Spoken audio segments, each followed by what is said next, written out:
Telegram arrived on a Tuesday, which was the day Clara Whitlock had spent 8 years believing was the safest day of her week.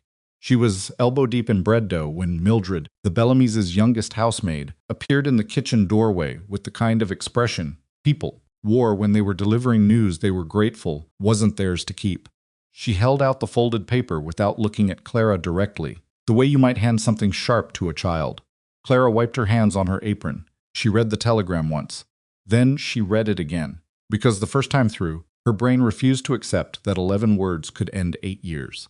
Your services are no longer required. Leave by end of business today. No signature. The Bellamys didn't sign things they considered beneath their attention. Clara stood in that kitchen for a long moment. The bread dough sat waiting on the counter. The oven was already hot. She had 6 loaves to finish before supper, 2 pork roasts to start, and a chestnut pudding that required at least 4 hours of careful steaming. She had planned every minute of her afternoon. She folded the telegram in half, then in half again, and slipped it into her apron pocket. Then she went back to the dough. She wasn't sure why. Maybe because her hands needed something to do, while her mind worked through what had just happened. Maybe because she had spent so many years in that kitchen that her body moved through it without asking permission from the rest of her. She shaped the loaves with the same steady pressure she always used. She slid them into the oven. She washed her hands. Then she took off her apron, folded it precisely over the back of a chair, and went upstairs to collect her things. She had been summoned, of course. That was the Bellamy way. They didn't fire people to their faces if they could avoid it, but they made sure you understood you were supposed to feel the weight of being called into the study. Mrs. Harriet Bellamy was waiting for her behind the desk, her husband never used, dressed as though Clara's dismissal required formal attire. "You understand the situation," Harriet said. "Not a question. I understand you've decided to let me go," Clara said. "I don't understand why." The silence that followed was the particular kind that wealthy women deployed when they felt that honesty was a form of impertinence. Harriet moved a pen from one side of the desk to the other. "We're making changes," she said. 8 years, Clara said. She wasn't pleading. She was stating a fact, the way you'd point to a wall you'd built with your own hands. "I have managed every meal in this house for 8 years. Your husband's physician told him last year that his digestion had improved considerably. Your daughter's wedding supper received a mention in the county social column. I have not had a single complaint lodged against my cooking. This isn't about your cooking," and there it was. Clara felt something go quiet inside her. "Then what is it about?" Harriet Bellamy looked at her with the expression of a woman who believed she was being extraordinarily reasonable by not saying the real thing out loud. "There are appearances to consider. We're hosting the Caldwell family in the spring. Senator Caldwell has certain expectations about—" She stopped. She rearranged her pen again. "We simply feel it's time for a change." Clara knew. She had known from the moment she read the telegram, if she was honest, had suspected it since the evening a month ago, when she'd overheard young Miss Bellamy telling a friend in a hushed, giggling voice that it was terribly embarrassing having such a large woman running the kitchen, as though size were something a person did to themselves on purpose. She was 32 years old. She was 5 feet 4 inches tall, and she had never been small. Not since she was 12, and she had spent 20 years navigating a world that seemed to treat her body as a character flaw requiring apology. She had learned over those years to carry herself in ways that made the people around her forget to be uncomfortable. She was competent, she was professional, she was invisible in the ways that mattered and present in the ways that counted. And none of it had been enough. "You'll receive a reference for your work," Harriet said, which was the closest she would come to acknowledging that she was doing something she knew was wrong. "And there's a payment envelope on the hall table." Clara stood. She took a breath. "I would like," she said, very carefully, "the reference in writing. Before I leave." There was a flicker of something behind Harriet's eyes. Surprise, maybe, or the faint irritation of a woman who had expected weeping and was instead getting composure. "Of course," Harriet said. "If you've ever been told without a single word being spoken directly that you were simply too much of something, or not enough of something else, then you already know exactly how Clara felt walking down that hallway. Before we go any further, if stories like this one speak to you, we'd be grateful if you'd subscribe to our channel and follow Clara's journey to the very end. And if you feel something watching this, leave a comment and tell us the name of your city or country. We want to see how far this story travels. Now back to Silver Ridge and the woman who was about to find out what she was actually made of. The envelope on the hall table contained $11.40. Clara counted it twice. standing in the hallway with her coat on and her single suitcase beside her feet. She had earned a fair week's wage. She had been here 8 years. She did the arithmetic in her head and understood that what she was holding represented roughly one afternoon's worth of what the Bellamys spent on imported wine. She put the money in her coat pocket. She picked up her suitcase. She walked out the front door because the Bellamys had never once told her to use the servants' entrance, and she had never once volunteered to.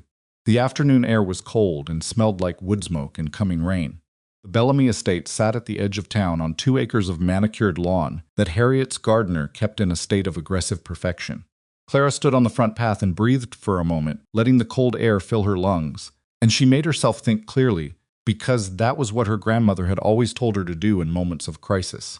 Feel it, her grandmother used to say. Feel all of it. Then put it somewhere inside you where it can't slow down your feet. Clara felt it. She felt the humiliation of 11 words on a piece of paper. She felt the specific exhaustion of 8 years of extraordinary work being erased by the word appearances. She felt something harder underneath all of that. Something she hadn't let herself look at directly. In a long time, the anger of a woman who had spent her whole life being quietly told that she was acceptable only in the ways she could make herself useful and invisible in every other way. She put it somewhere it couldn't slow down her feet. Then she started walking. She had 2 things besides the money. The reference letter, which was technically adequate and emotionally hollow, written in Harriet Bellamy's careful copperplate in a way that praised Clara's work without once mentioning her name with anything like warmth, and her grandmother's recipe book. It was the one thing Clara had taken from the Bellamy kitchen without asking, and she didn't feel guilty about it because it had never belonged to the Bellamys in the first place. It was a worn leather journal, barely held together at the spine, filled with her grandmother Nora's handwriting, small and cramped in some places, large and looping in others, the handwriting of a woman who had written quickly when inspiration came, and slowly when she wanted to be precise. The recipes inside were not elegant. They were practical. They were the food of people who didn't have the luxury of wasting anything, who stretched a ham bone into 3 meals and knew 27 different ways to make cornbread depending on what you had left in the pantry. Clara had cooked out of that book since she was 9 years old. She checked into the cheapest rooming house in town that night, $2 for a week, which meant she had $9.40 left and approximately 7 days to find work. She ate the small meal the landlady offered with supper, thanked her sincerely, and then sat on the edge of her narrow bed with her grandmother's recipe book in her lap and thought about what she was going to do. She was not going to go back to the Bellamys. That door was closed, and she was the one who had chosen not to reach back for it, and she was at peace with that. She was not going to write to her sister in Denver and ask for help, because her sister's husband had made it quietly clear several years ago that Clara's visits were a strain on their household budget. She had too much self-respect to put either of them in that position again. What she was going to do was find another job. She spent the following morning at the town's small general store, reading through the notices tacked to the board beside the door. Most of them were not useful. A few were not legal. One made her read it 3 times before she fully understood what she was looking at. Cook wanted, Silver Ridge Ranch, Laramie County, Wyoming. 40 hands, 3 meals daily, year-round position, room and board included. Inquire directly at the ranch or send written application to S. Mercer, Silver Ridge, Wyoming. She had heard of Silver Ridge. Everyone had, vaguely. It was one of the larger cattle operations in the territory, the kind of place that ran enough head to make the newspapers during shipping season. She had also heard, more quietly, that the ranch had been running through cooks for the better part of 3 years. The work was hard, the conditions were harder, and Silas Mercer, people said, was a man who had become so difficult to please that no one stayed longer than a season. Clara folded the notice into her coat pocket. She thought about $9.40. She thought about 7 days. Then she went back to her room, took out a sheet of paper the landlady provided, and began writing her application. She wrote it the way her grandmother had taught her to write anything important, honestly, specifically, and without apology. She listed her 8 years at the Bellamy estate. She listed the scale of meals she had managed dinner parties of 40 daily meals for a household of 12, including staff. She listed her experience with large-scale provisioning, with budget management, with the particular challenges of cooking for men who worked physically demanding labor and needed food that actually sustained them. She did not mention the reason she had left the Bellamys. She did not mention the $11.40. She signed her name at the bottom, folded the letter, and then on impulse, She opened her grandmother's recipe book and slipped it inside. Not to send, she would never send the book, but because holding it while she sealed the envelope made her feel like Nora was in the room with her. You were never too much, her grandmother's voice said somewhere in her memory. You were simply standing in rooms that were too small. Clara pressed the envelope closed. The reply came 4 days later, which was faster than she had expected, and slow enough that she had begun to genuinely worry. It was a single line in handwriting that looked like it had been written by a man who considered letters a necessary inconvenience rather than a form of communication. Come Wednesday, if you want to try for the position. No guarantees. Clara read that line 6 times and counted each one of the 3 remaining days of her paid week at the rooming house. Spent one of her remaining dollars on a bath and the laundering of her better dress. She spent another on a box of dried blackberries she found at the back of the general store's shelves because she had a plan and the plan required blackberries. On Wednesday morning at 4 a.m., she boarded the stage to Laramie County. Silver Ridge Ranch was not what she had pictured, which was her own fault for picturing anything at all. She had imagined something's imposing a wealthy man's operation, well-maintained, perhaps even handsome in the way that prosperous cattle ranches sometimes were. What she found was a property that was clearly large, clearly functional, and currently somewhere between neglect and survival. The main house was solid but needed paint. The bunkhouse was newer looking and at least well-maintained, which told her something about priorities. Kitchen, a separate building attached to the main house by a covered walkway, was the kind of space that had once been thoughtfully built and was currently being punished for nobody caring about it.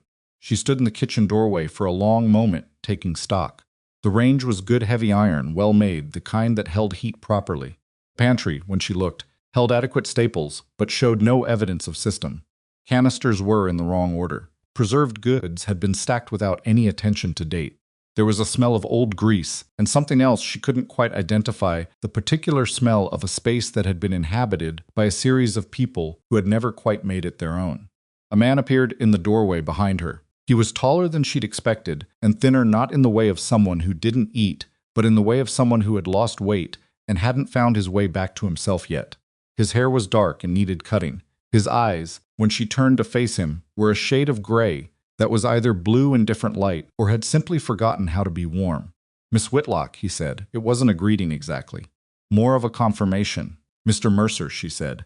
He looked at her the way people sometimes did the brief, involuntary inventory that she had learned over 32 years to read in less than a second.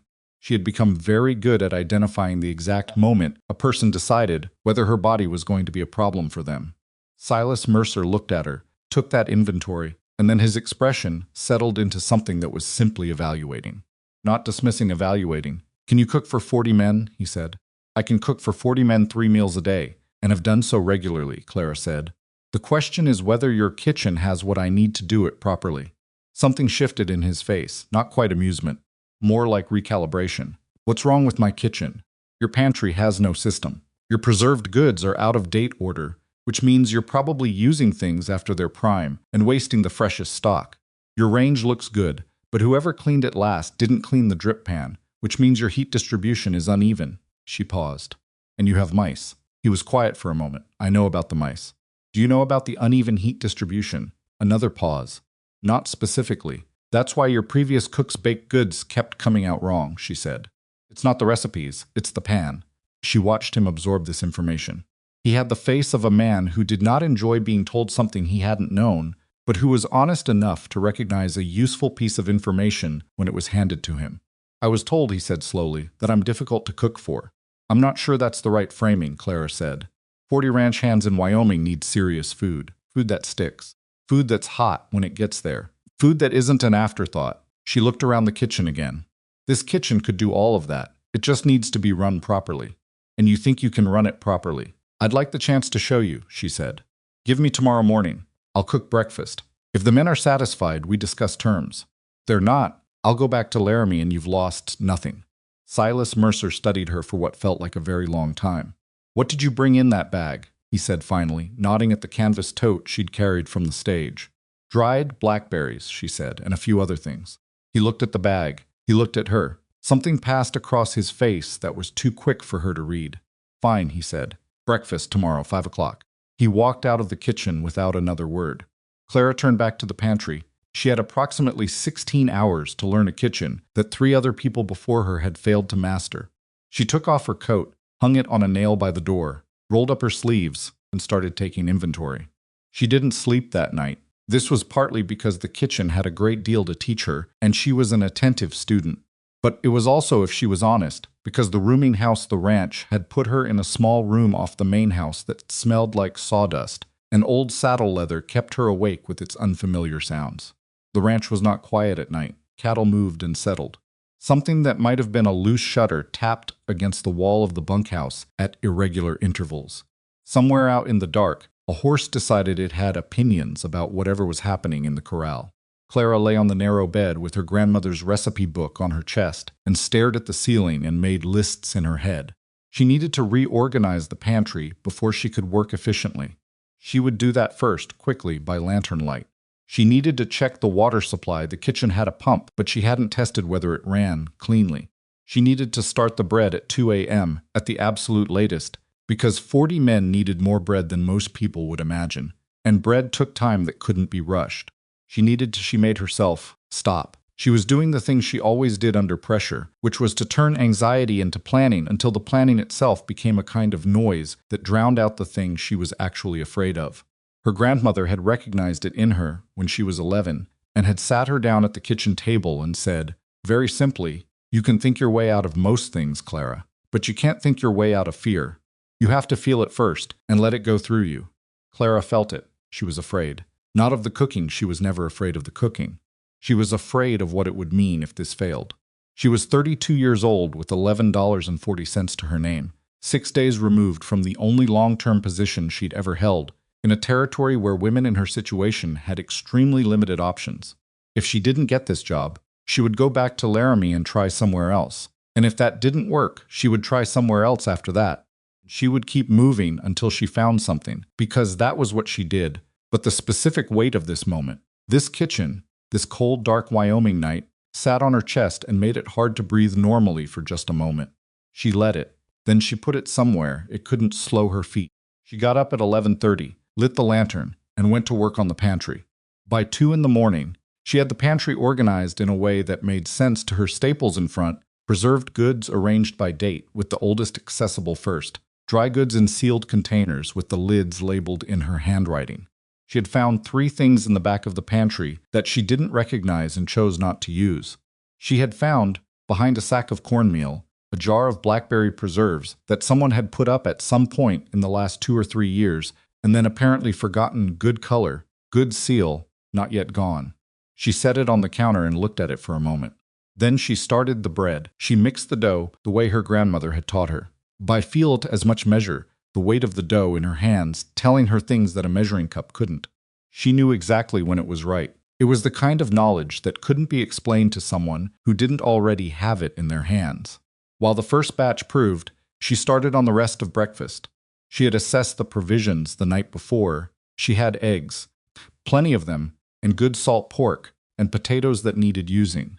She had a large quantity of dried beans that would need to be started for supper, but that was later. For now, she had enough to work with. She thought about 40 men. She thought about what it meant to come in cold and tired from an early morning in Wyoming in November and sit down to a meal. She thought about what the body needed and what the mind needed, and how those were often different things, and how the best meals managed to answer both at once. She pulled out her grandmother's recipe book and opened it to a page she'd read so many times she could have recited it from memory. She read it anyway, because reading it felt like having a conversation. The ranch hands began arriving in the mess hall at 5:15, which was earlier than she'd expected, which meant they were used to the food being late. She had the table set and the coffee on by 5. She had bread out of the oven at 4:45 too, full batches, golden, the kitchen, smelling like something that had been missing from this property for a long time. She had scrambled eggs done in large pans, with the salt pork rendered first and the fat used for the cooking, the way that added flavor instead of just heat. She had fried potatoes with a little dried herb from a jar she'd found in the back of a cabinet, the kind of detail that nobody would notice consciously, but that made the difference between eating and actually tasting something. She had the Blackberry preserves in a bowl on the table with a proper serving spoon. 40 ranch hands came through that door over the course of 20 minutes. They were a range of ages young men who hadn't yet learned how to hold their faces in situations they weren't sure about. Older men who had seen enough to know that reserve was the most efficient emotion, and everyone in between. They filed past the serving table and loaded their plates and took their places at the long tables, and then one by one went quiet. Not the silence of men waiting for something better. The silence of men who had just been given something they hadn't expected. Clara stood at the kitchen window that looked into the mess hall and watched. She was watching for specific things, whether they went back for seconds, whether they left food on the plates, whether anyone made a face at the eggs. She was watching the way a musician watches an audience. An old man near the end of the table, she'd learn his name later. Walter Boone, 23 years at Silver Ridge, looked up from his plate at some point and seemed to be looking for someone. His eyes found the kitchen window. He held up his coffee cup in a gesture that was simple and unambiguous. Clara nodded once. Silas Mercer came in at 5:40. He was the last one through the door, which she read as deliberate giving the men their meal before taking his own, or perhaps simply observing. He took a plate without ceremony and found a seat at the far end of the nearest table and ate without speaking to anyone, which seemed to be his habit. She watched him eat. He went back for bread. Clara allowed herself exactly 3 seconds of relief. Then she started cleaning the cooking pans because the dishes wouldn't do themselves, and she had 40 lunches to plan. Silas Mercer found her in the kitchen at 6:30, when the mess hall had emptied and she was halfway through scrubbing the largest pan. "The men are satisfied," he said. "That's a start," Clara said, without stopping scrubbing. "That's considerably more than a start," he said. "The last cook lasted 11 days. She looked up from the pan. "What happened?" "The biscuits came out like saddle leather every morning, and he couldn't figure out why." He paused. "It was the pan, wasn't it?" "Drip pan," she confirmed. "Cleaned it last night. Your heat will run true now." He stood in the doorway with his coffee cup and studied the kitchen with a look she couldn't quite read. He was looking at the reorganized pantry shelf she'd left visible from the doorway. He was looking at the way she'd arranged the tools on the counter efficiently, without waste of space. He was looking at the jar of Blackberry preserves, now half empty from breakfast, that she'd put back up on the counter. "Where did you find those?" he said. "Back of the pantry," she said. "Behind the cornmeal." They'd been there a while, but the seal was good. His face changed. It was a subtle thing, a kind of pause that moved across his expression, the way a cloud moves across a landscape. There and gone before you could name it, but she saw it. In her experience, the people who tried to hide things were always the ones who felt them most acutely. "My late wife put those up," he said, 3 or 4 years ago. Clara set down the pan. She looked at him for a moment. He was looking at the jar with an expression that had gone somewhere far away from the kitchen, and she had the instinct, very clearly, that the right thing to do was not to say anything at all. "I'm sorry for your loss," she said instead, because silence sometimes felt more like avoidance than respect. He nodded once, small. Years ago now, he said it the way people said things they were still deciding how to feel about. "Preserves are very good," Clara said. She knew what she was doing. He looked at her, then really looked at her, for what she thought might be the first time. "She did," he said. Another silence, different from the last one. "About the terms," Clara said. "I'd like to discuss them this morning if you have time. There are some things I'll need in the way of supplies that aren't currently stocked, and I'd like to set up an ordering system with the general store in town so that we're not running short at inconvenient times." Silas blinked. The moment broke clean. He looked at her as though she'd said something that surprised him, though she couldn't imagine what. "You've been working for 6 hours," he said, "and I have 40 lunches to plan," she said. "Terms first, then I can think clearly about the rest." Something that was not quite a smile moved across his face. It was brief and complicated, and she wasn't sure what it meant, but it was the first time she'd seen any kind of lightness in his expression, and she filed it away without mentioning it. "All right," he said. "Terms, she got the job. The terms were fair, not generous, but fair, which was all she'd asked for. Room and board, a monthly wage that was reasonable for the work, and a household account for provisions that she would manage and account for quarterly. She agreed to all of it without haggling, because haggling was for people who had the luxury of walking away, and she was not quite there yet. She would be. She shook his hand at the kitchen table, with the smell of bread still in the air and the Wyoming morning pressing cold against the window panes, and she thought about $11.40 and how far she had carried herself on the strength of nothing but what she knew and what she could do. She was not safe yet. She was not secure. She was a woman alone in an unfamiliar place with a job that 3 people before her had failed to keep, working for a man who had clearly decided that grief was easier than company, in a territory where the winter was beginning to mean it. She was in the kitchen, and that for now was enough. She found out about Gideon Vale on her third day.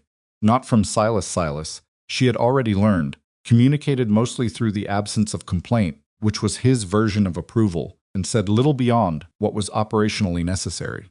She found out from a young ranch hand named Nate Holloway, who was 19, and had not yet learned that certain things were better conveyed in private, rather than while helping carry flour sacks into the pantry. "The neighbor's been by twice since you arrived," Nate said, setting down a sack with a thump that sent a small puff of white into the air. "Vale, Gideon Vale, owns the property to the east all the way to the creek boundary." She was stacking the sacks in the proper order without breaking her rhythm. "And he came yesterday when you were in town with the supply list, and he told Mr. Mercer that he should hire a proper cook," Nate said. Paused, apparently becoming aware that he was perhaps saying something he hadn't meant to. He said he should hire someone more suitable," Clara said calmly. Nate's silence confirmed it. "Did he say anything else?" He said. Nate hesitated. "He said that a man in Mr. Mercer's position ought to be thinking about the kind of impression the ranch makes. He said that with the Caldwell family coming through the territory this spring, it would matter how things looked." Clara set down the sack she was holding. She stood still for a moment. Caldwell family. The same name Harriet Bellamy had used when she explained why Clara's appearances no longer suited the household. It was possible that was a coincidence. It was also possible that Gideon Vale and Harriet Bellamy moved in the same circles, which meant that information traveled, which meant that she might not have left that problem as far behind her as she'd thought. "Thank you, Nate," she said. "I probably shouldn't have said anything," he said. "Probably shouldn't have," she agreed. "But I'm glad you did." She went back to stacking the flour sacks. Nate watched her for a moment, as though expecting her to react more dramatically, and when she didn't, he picked up the last sack and handed it over. "Comes around a lot," Nate said quietly. "Vale. Has for about 2 years now, ever since Mr. Mercer's wife passed." Clara thought about that. She thought about a powerful man who lived to the east and had been watching Silver Ridge for 2 years, waiting for a moment of weakness. She thought about the particular patience of people who wanted things they hadn't found a way to take yet. "Does he have family?" she asked. "A daughter," Nate said. "Eleanor. He seemed to choose his words carefully. "She's very nice. Everyone says so." Clara understood what he was not saying. "I see," she said. She finished stacking the flour and told herself that Vale's interest in Silas Mercer's household arrangements was none of her business. She told herself that twice. She almost believed it. The fourth evening, she made soup. It was a simple thing. She had a ham bone she'd been saving, and a good quantity of dried beans that were almost past the point of being worth keeping, and she combined them with the last of the root vegetables from a delivery that was better used today than tomorrow. Cooked it low and slow for 6 hours, adding things she found in the reorganized pantry that she hadn't realized she was going to use until the moment they seemed right. A little dried sage, the smallest amount of something smoky she found in a jar labeled only in her grandmother's handwriting, which she recognized as a dried pepper preparation Nora had used in cold weather to warm a meal from the inside. She set bread out alongside it, a different recipe than the breakfast loaves, a denser, darker bread that held heat longer. The mess hall was quieter than usual when the men sat down. The day had been hard. She could see it in the way they moved, the way several of them sat, without immediately reaching for food, just existing for a moment before they had the energy to eat. She recognized this state. She had cooked for men like this for years, men whose bodies had been taken to a limit and hadn't quite come back yet. She served the soup herself that night, moving along the tables with the pot, filling bowls. She learned names as she went. The old man, Walter Boone, she confirmed, thanked her with the formal dignity of someone who had grown up in a place where food was not taken for granted.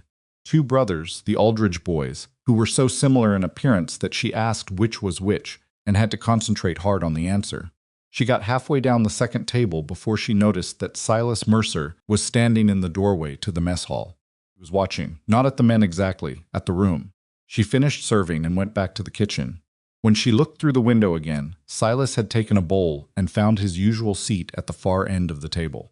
He was eating, and then she might have imagined it, though she didn't think she did. He looked up and toward the kitchen window, just briefly. Just for a second. Clara turned away and began washing the soup pot. She did not know yet what Silver Ridge Ranch was going to become. She did not know yet what Gideon Vale wanted, or how serious the threat was, or whether the man she was working for had enough left in him to fight for his own property. She did not know whether the women who had come before her had left because the work was too hard, or because the loneliness of a place that had forgotten warmth was something harder to endure than physical labor. What she knew was that the soup was good and the bread was right, and 40 men had gone to bed tonight with full stomachs and a feeling in their chests that was perhaps as simple as the fact that someone had taken care. It was not a small thing. It had never been a small thing.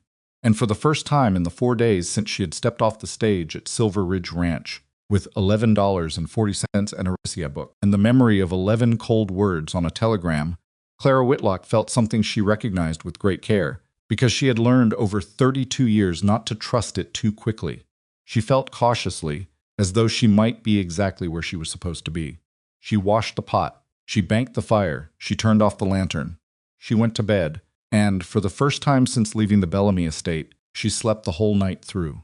The first week passed away. First weeks at hard jobs always do in a blur of physical exhaustion and mental inventory, with no real sense of what was normal until she had enough data to know what wasn't. Clara established her routine by the third day, and held to it with the kind of discipline that looked, from the outside, like ease. She was up at 4 every morning, fire started, bread in by 4:30, coffee on by 5, breakfast served and cleaned by 7, then the long middle of the day lunch preparations, supply management, the particular arithmetic of feeding 40 men on a budget that was functional but not forgiving, and then supper, which she had decided from the beginning was the meal that mattered most. Breakfast was fuel, lunch was necessity. Supper was the thing that told a man whether the place he was working for regarded him as a person or a function. Clara believed in supper. She also believed, as her grandmother had taught her, that a well-run kitchen was a moral statement. It said, someone paid attention here. Someone thought about what you needed before you had to ask. She reorganized the ordering system on day 5. Previous arrangement had been informal to the point of chaos, a handwritten list sent to town whenever someone remembered to send it, with no consistent schedule and no tracking of what had been ordered against what had been used. She set up a ledger. She created a weekly inventory check that she did herself every Sunday morning before the rest of the ranch was fully awake, walking the pantry with a pencil and a notebook, and crossing things off and adding things up with the methodical attention her grandmother had instilled in her from the time she was old enough to hold a pencil. When she showed Silas the new system at the end of her first week, he looked at the ledger for a long time without speaking. "You're a cook," he said finally. "I'm a cook who got tired of kitchens that ran out of things at the wrong moment," she said. He looked at the ledger again. He turned 2 pages. He did not, she noticed, question any of the numbers. He simply absorbed them the way a man absorbs information he recognizes as accurate but hadn't previously possessed. "Previous cook ordered by feel," he said. The previous cook was spending 30% more than necessary on staples and still running short, Clara said. "I found 3 things last week that were spoiled because they'd been buried at the back of the pantry behind newer stock. That's money that walked out the door." He closed the ledger. "Continue," he said, and that was apparently that. What she hadn't expected was the men. She had cooked for ranch hands before briefly, during a summer she'd spent helping, at her cousin's small property in Nebraska when she was 24. She had not enjoyed the experience, particularly the men there had been fine in a generic, unremarkable way, neither kind nor unkind, simply present and hungry, and largely uninterested in the person feeding them. Silver Ridge was different, and she wasn't sure how long it took her to understand why. These were men who had been somewhere else before coming here. Not geographically, though. Many of them had, in fact, come from considerable distances. She meant it in the other sense. They had all been through something, individually, and they had ended up at Silver Ridge, the way water ends up in a low place, not because it chose the destination, but because it ran out of other directions to go. Some of them were taciturn in the way of men who had decided that speaking made things worse. Others talked constantly and lightly about nothing important, which was a different kind of armor. A few were young enough that they hadn't fully decided yet what kind of man they were going to be. What they had in common was that none of them had been eating well. She could see it in their faces by the end of her first week, not malnutrition. Nothing that dramatic, but the particular dullness of people who had been sustained without being nourished. Fed, but not fed well. Kept alive, but not reminded that being alive was something that deserved to feel like something. She started remembering their names on day 2. This was not a performance. She had always been good at names, had always believed that a person's name was the minimum acknowledgement of their individuality, but she was careful about how she deployed it. Too much familiarity too fast would have made the men uncomfortable. She was the new cook, and she was a woman, and she was not built the way the world seemed to think a woman at Silver Ridge should be built. And all of those things were going to be processed by 40 different men in 40 different ways, and there was nothing she could do to speed that process up. What she could do was cook. By the end of the second week, 3 things had quietly changed without anyone making a formal announcement about them. The men had started arriving at meals slightly earlier than before. Not aggressively early, not the waiting, the door kind of early, that would have embarrassed everyone, but consistently 5 or 10 minutes ahead of the bell, drifting toward the mess hall in pairs and small groups with the particular air of men who had started thinking about a thing before they had permission to have it. The second thing was that the sound in the mess hall had changed. It had been, in her first few days, the sound of men eating because eating was required. By the end of the second week, it was becoming something else: low conversation, the occasional laugh, the sound of people who were together rather than simply adjacent. The third thing was that old Walter Boone had started coming to the kitchen window in the mornings. He didn't knock. He didn't ask for anything. He simply appeared at the window at around 6:15, when breakfast was going out, but not yet fully served, and stood there with his coffee cup and watched her work. The first morning she noticed him, she almost said something, and then decided not to. The second morning, she handed him a piece of bread through the window without comment. The third morning, he said, "You season with your left hand." "My grandmother was left-handed," Clara said. "She taught me." "My wife seasoned with her left hand," Walter said. He didn't say anything else. He finished his bread and walked back toward the bunkhouse, and Clara watched him go and thought that grief was a thing that found itself in the strangest places, in the way a woman salted a pot, in a jar of blackberry preserves behind a sack of cornmeal. She met Gideon Vale face to face on a Thursday in her third week. She had been aware of him before, that Nate's commentary had continued in small installments, delivered usually while he was helping with some physical task that gave him an excuse to be in or near the kitchen. She had learned that Vale was 53, that he had run his own operation to the east for 20 years, that he was a widower like Silas, that he was a man. Other men were careful around in the way that indicated he had the particular kind of power that could make life uncomfortable for people who crossed him. She had also learned from several separate sources that confirmed each other without coordination that he had been pushing for a merger between his land and Silver Ridge for the better part of 2 years. Proposed terms always involved his daughter, Eleanor, and Silas Mercer, and an arrangement that would consolidate the water rights, running through both properties under Vale's management. She had been absorbing all of this the way she absorbed information she didn't yet need filed away, organized, available when required. Then Vale came to the kitchen on a Thursday morning while Silas was out riding the eastern fence line and would not be back until midday. He was a large man, not fat, but built with the particular solidity of someone who had spent decades being physically substantial in a way the world rewarded. He had a good face in the way that men with money often had good faces, meaning that he had never been required to let weather or worry write too much on it. He dressed like a man who wanted to be seen as practical, but had spent too much money on his boots to quite pull it off. Came to the back door of the kitchen, which she took as deliberate. The back door was the servant's entrance, in the implicit logic of places like this. She was standing at the range when she heard the knock, and she opened the door and looked at him with the same expression she used for all deliveries: attentive, neutral, giving nothing away.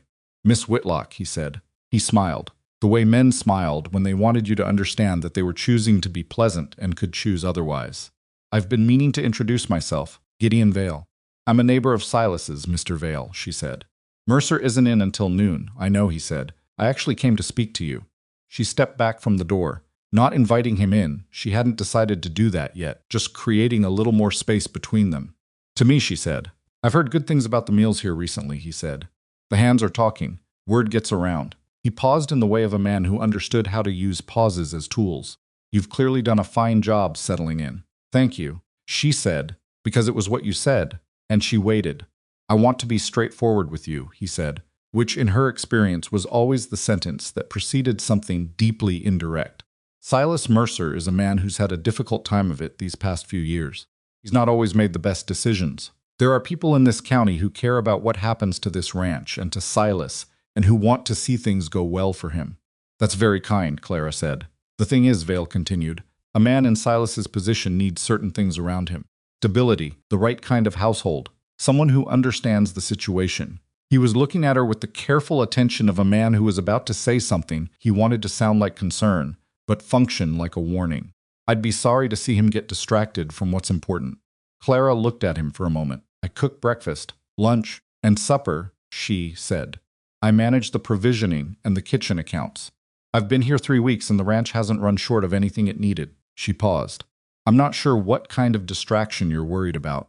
Vale smiled again. It didn't reach his eyes. You seem like a sensible woman, Miss Whitlock. I try to be, she said. Then I'm sure you understand that a woman in your position on her own, starting fresh, would do well to keep her arrangement here uncomplicated. Professional. He let that sit for a moment. Silas has enough to worry about without complications. I'm just a neighbor who wants to make sure things stay simple. She looked at him very steadily. Thank you for stopping by, she said. I'll tell Mr. Mercer you came. Something shifted in his expression, the pleasantness pulled back slightly, like a curtain moved by a draft, showing a different room behind it. Good day, Miss Whitlock, he said. She closed the kitchen door.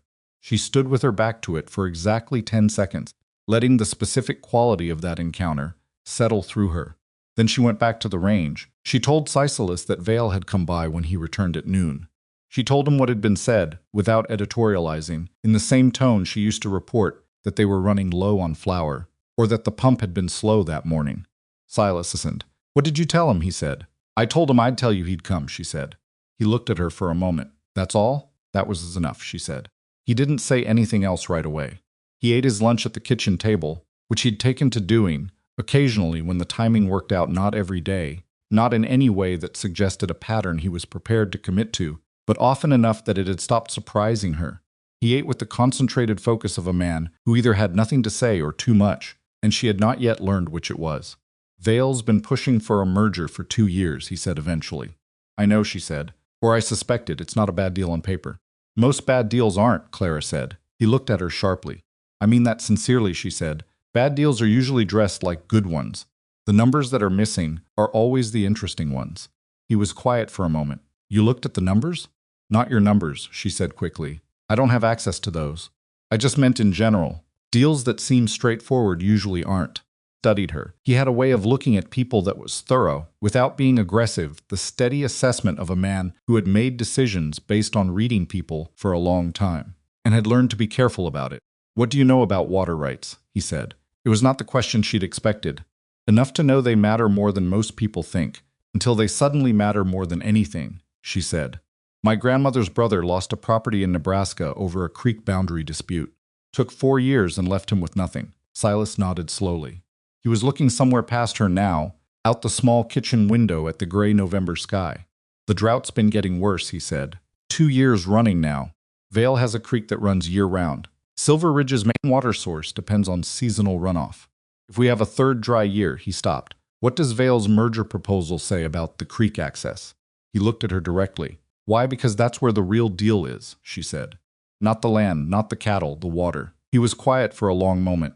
It gives him management rights over water distribution, he said, which he's framed as efficiency. And if he controls distribution, he controls the terms, Silas said. Yes, Clara said.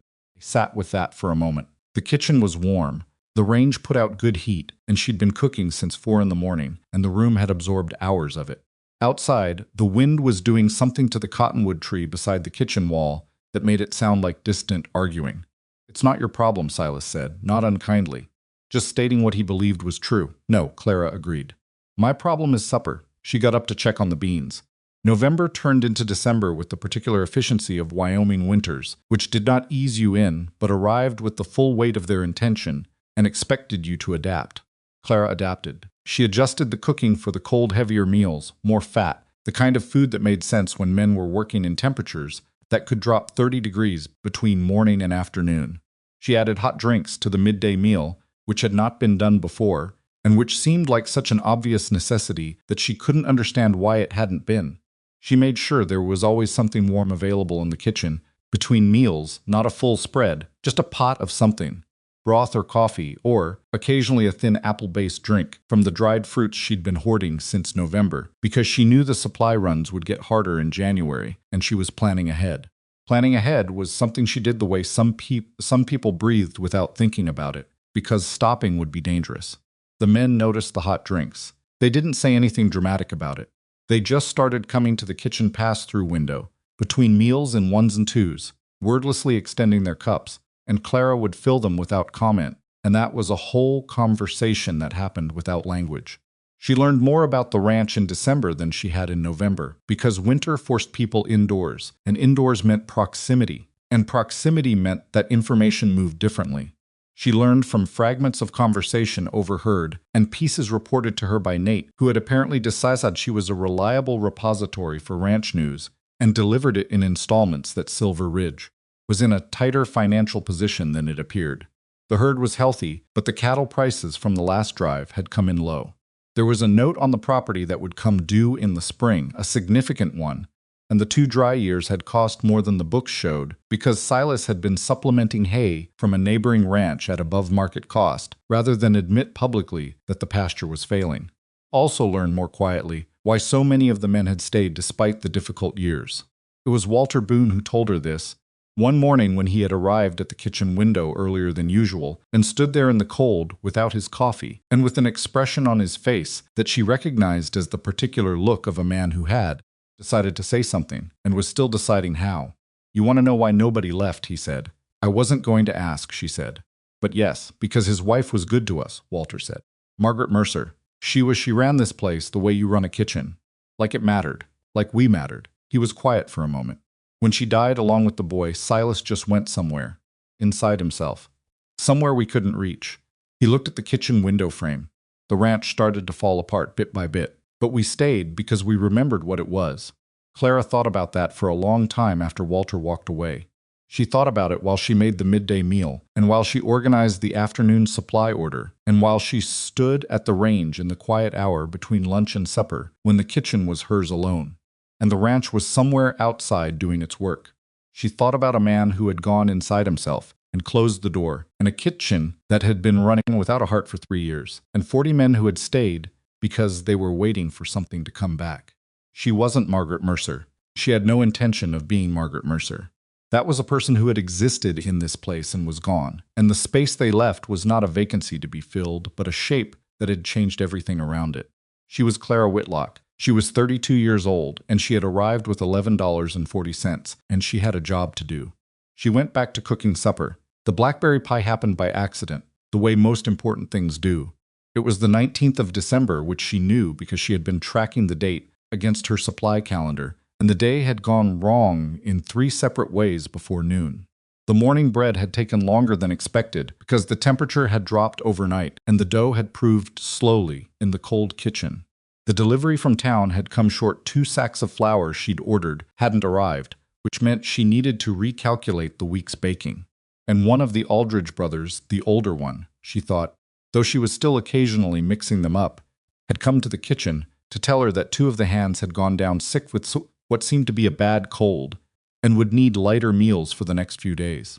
By mid-afternoon, she was tired in the specific way of a person who had been problem-solving continuously since 4 in the morning and had not yet found a moment to stop. She was going through the pantry looking for a solution to the flour shortage when she found the second jar. She hadn't seen it before because it had been behind the first one, behind the jar she'd found on her first day, which was now empty and washed and sitting on the shelf with the other clean jars. This one was smaller, tucked into the back corner of the middle shelf, half hidden by a bag of dried sage. Same handwriting on the lid, same careful seal. Blackberry preserves dated 2 summers ago. She stood in the pantry and held the jar and thought about Margaret Mercer putting up preserves for a winter she would not live to see. She thought about the particular act of preservation, the belief that something sweet could be kept, sealed against time, available for a future you were making room for. She thought about pie. Her grandmother's recipe was in the book she kept on the kitchen shelf, the one with the leather cover and the cramped handwriting. She'd made this pie 100 times, maybe more. She knew the recipe without reading it, but she read it anyway. The way she always did, it felt like checking in with someone. She made the crust first, because the crust was where pie was won or lost, and it needed to be done right. Cut the lard into the flour with her fingers the way Nora had taught her, working quickly to keep everything cold, knowing by feel when it was right, because that was the only way to know. She added the water a little at a time. She rolled it on the floured board with a lightness that was the opposite of force her grandmother had always said, that pie crust had to be asked nicely, not pushed around. The filling came together from the preserved blackberries and a small amount of sugar and a pinch of something she kept in an unmarked tin that she wasn't going to explain to anyone.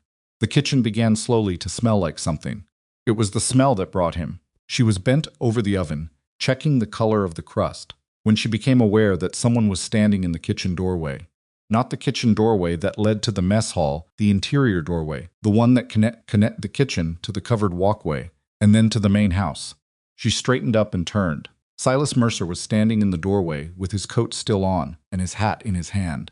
And he had the expression of a man who had walked into a room without realizing his legs were carrying him there. He started and stopped. Clara waited.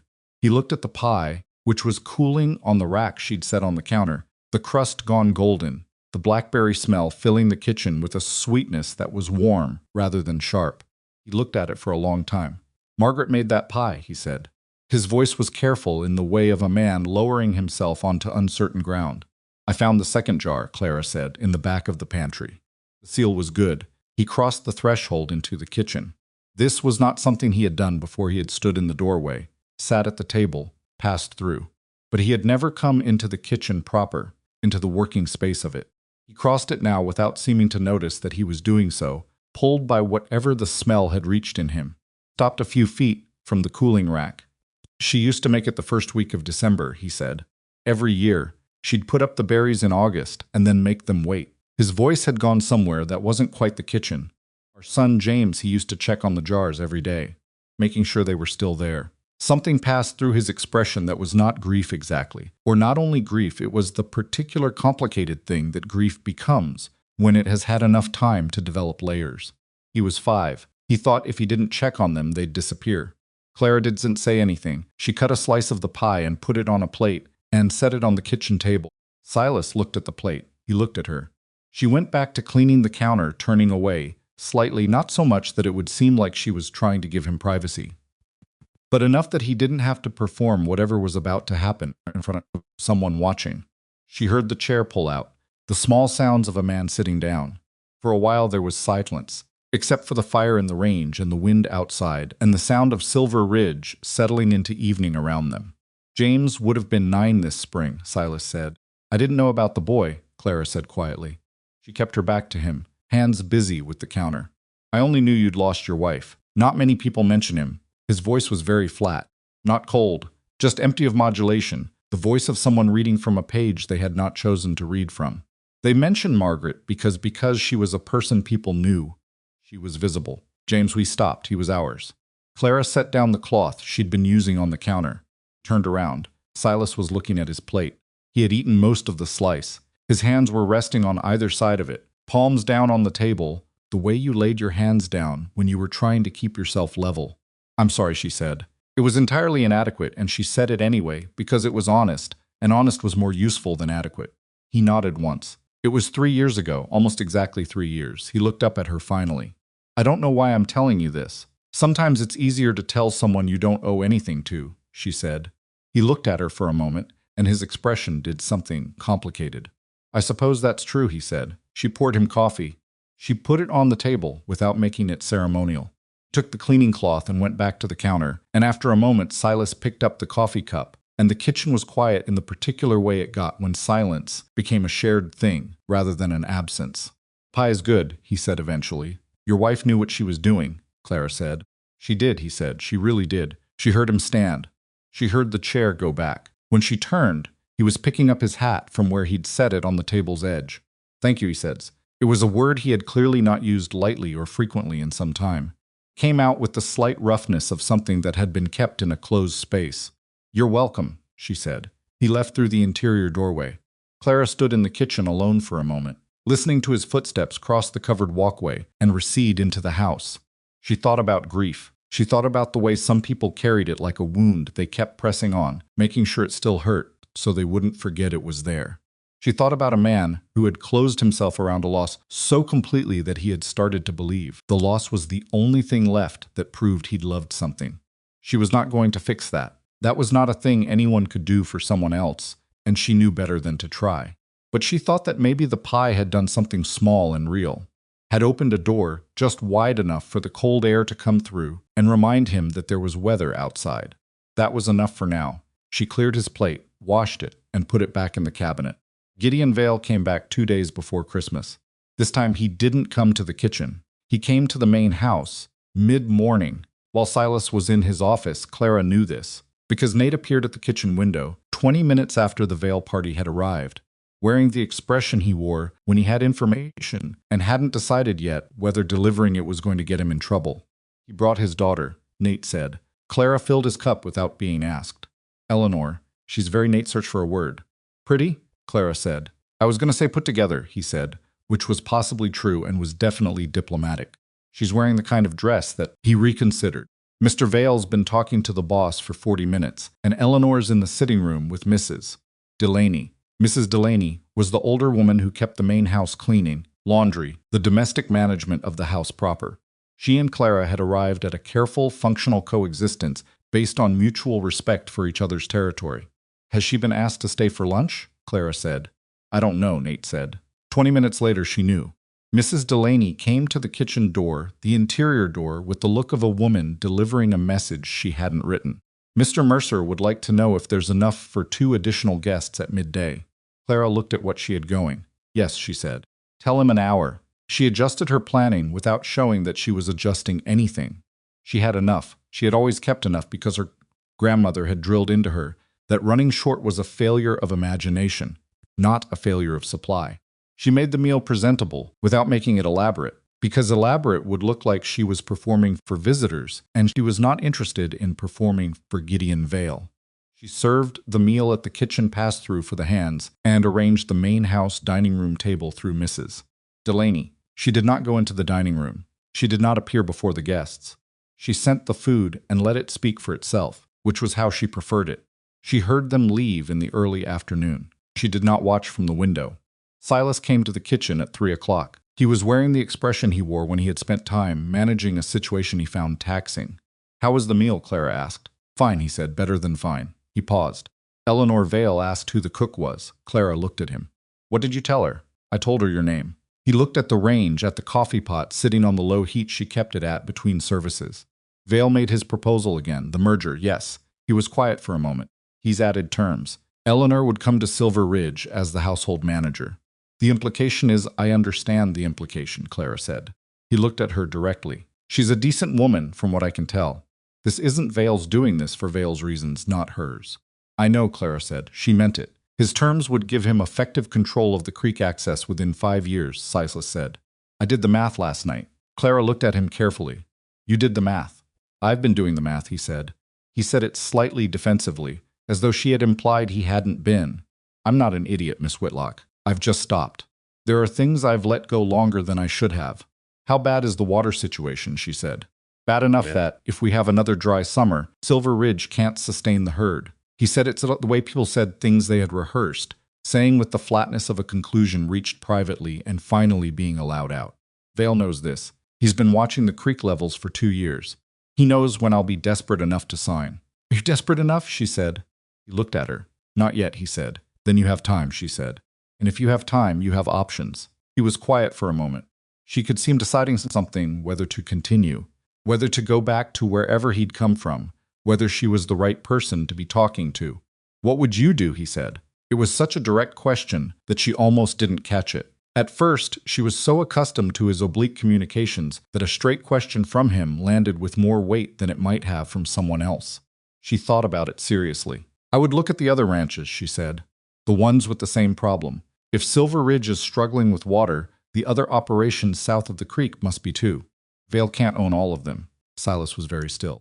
Cooperative, he said. Something like that, she said. My grandmother's brother, the one who lost the Nebraska property, the thing he said afterward was that if I'd talked to his neighbors 6 months earlier, they could have solved the boundary issue together. They'd all been worried about the same creek. They'd all been too proud to admit it. Kitchen was quiet. Outside, the wind had picked up again. December in Wyoming was a thing that didn't leave you alone. There are 5 ranches between here and the county line that draw from the seasonal watershed, Silas said. He was talking slowly, thinking aloud. 2 of them I know are in trouble. Then they might be willing to talk, Clara said. He looked at her for a long moment. You've been thinking about this for a while, he said. It wasn't an accusation. It was an observation with a question folded inside it. It's my job to make sure things don't run short, she said. I just apply that to more than flour.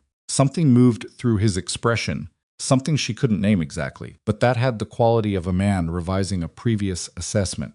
I'll ride out next week, he said. See who's willing to talk. Good, she said. He went back through the interior door. Clara went back to her preparations for supper. She stood at the range and stirred the pot and thought about water and about time and about what a man could do when he stopped believing that waiting for rescue was the same thing as planning. She thought about Gideon Vale's patience. 2 years of watching. 2 years of waiting for the moment when Silas Mercer would be desperate enough. She thought about what would happen if the desperate moment never came. Started on the biscuits. Christmas at Silver Ridge was a quieter thing than she had expected. She had anticipated something perfunctory, a grudging acknowledgement of the day rather than a celebration. What she found was a property that had simply forgotten how to celebrate and needed reminding rather than convincing. Cooked. That was what she did. And this time she gave it everything. She had the best meal she knew how to make with what she had available. The kind of cooking that required time rather than expense, that drew on technique and memory, and the deep knowledge of what food meant when it was given with intention. She put the last jar of Margaret Mercer's Blackberry preserves aside. Not for the holiday, for something she hadn't decided yet. The men were surprised by the meal. Not loudly. They were men who had been surprised by very few things in their lives and had learned to receive the good ones carefully, the way you receive something breakable. But they ate with the particular focus of people who were genuinely tasting, and when old Walter Boone stood up at his end of the table and said, with the formal simplicity of a man who had earned the right to speak, cook, and raised his coffee cup, the mess hall did something she hadn't heard it do since her arrival. Not at anything in particular, just laughed. The release of 30 or 40 people who had been holding something a little too tight for a little too long, finding a moment that felt safe enough to put it down. Clara stood at the kitchen window and listened and let herself feel it. Not just the satisfaction of the meal, though that was real, and she had earned it, but the other thing. The thing she had told herself not to trust too quickly. The feeling of being exactly where she was supposed to be. She was not naive about what it meant. There was still Gideon Vale. There was still the drought and the note due in spring, and the water rights that Vale was positioning like chess pieces for a match. Silas didn't know he was already playing. There was still the complicated, careful man in the main house who had only just begun to remember what it felt like to have a house rather than a shelter. None of that was resolved. None of it was going to resolve easily. The mess hall was laughing, and the kitchen was warm, and the Blackberry jar was safe on the shelf, and Clara Whitlock, who had arrived at Silver Ridge Ranch with $11.40, and been told in 11 words that she was not enough, stood in her kitchen on Christmas afternoon and understood quietly and without ceremony that she had already changed something here that was going to be very difficult for anyone to change back. She had made it matter. That was her grandmother's oldest lesson, and she had finally found a place big enough to learn it in. January came in hard and stayed that way. The temperature dropped 15 degrees in the first week and didn't come back up. Creek that ran along the eastern boundary of Silver Ridge, the seasonal one, the one that depended on snowmelt and spring rain, was running at less than half its usual winter flow, which was a bad sign at a time of year when it should have been moving well.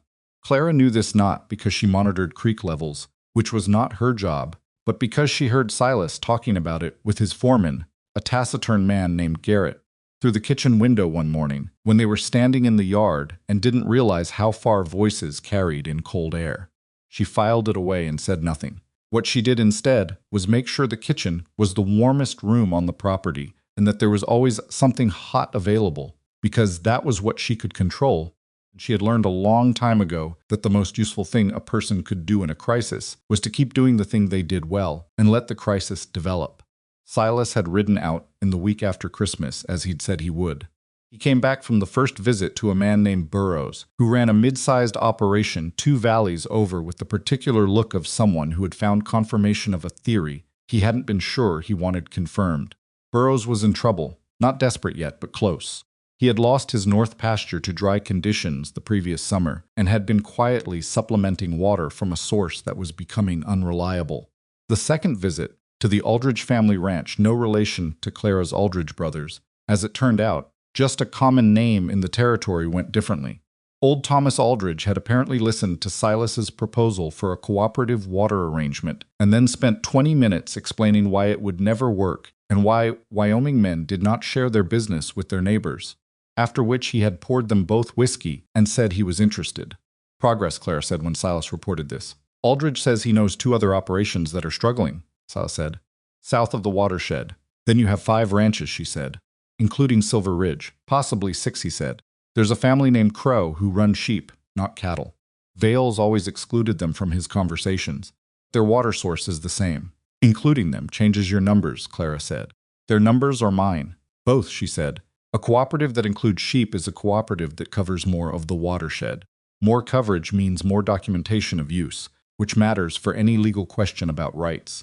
He looked at her with the expression that had become familiar over the past several weeks, the recalibrating look, the one he wore when she said something that moved a piece he hadn't been considering.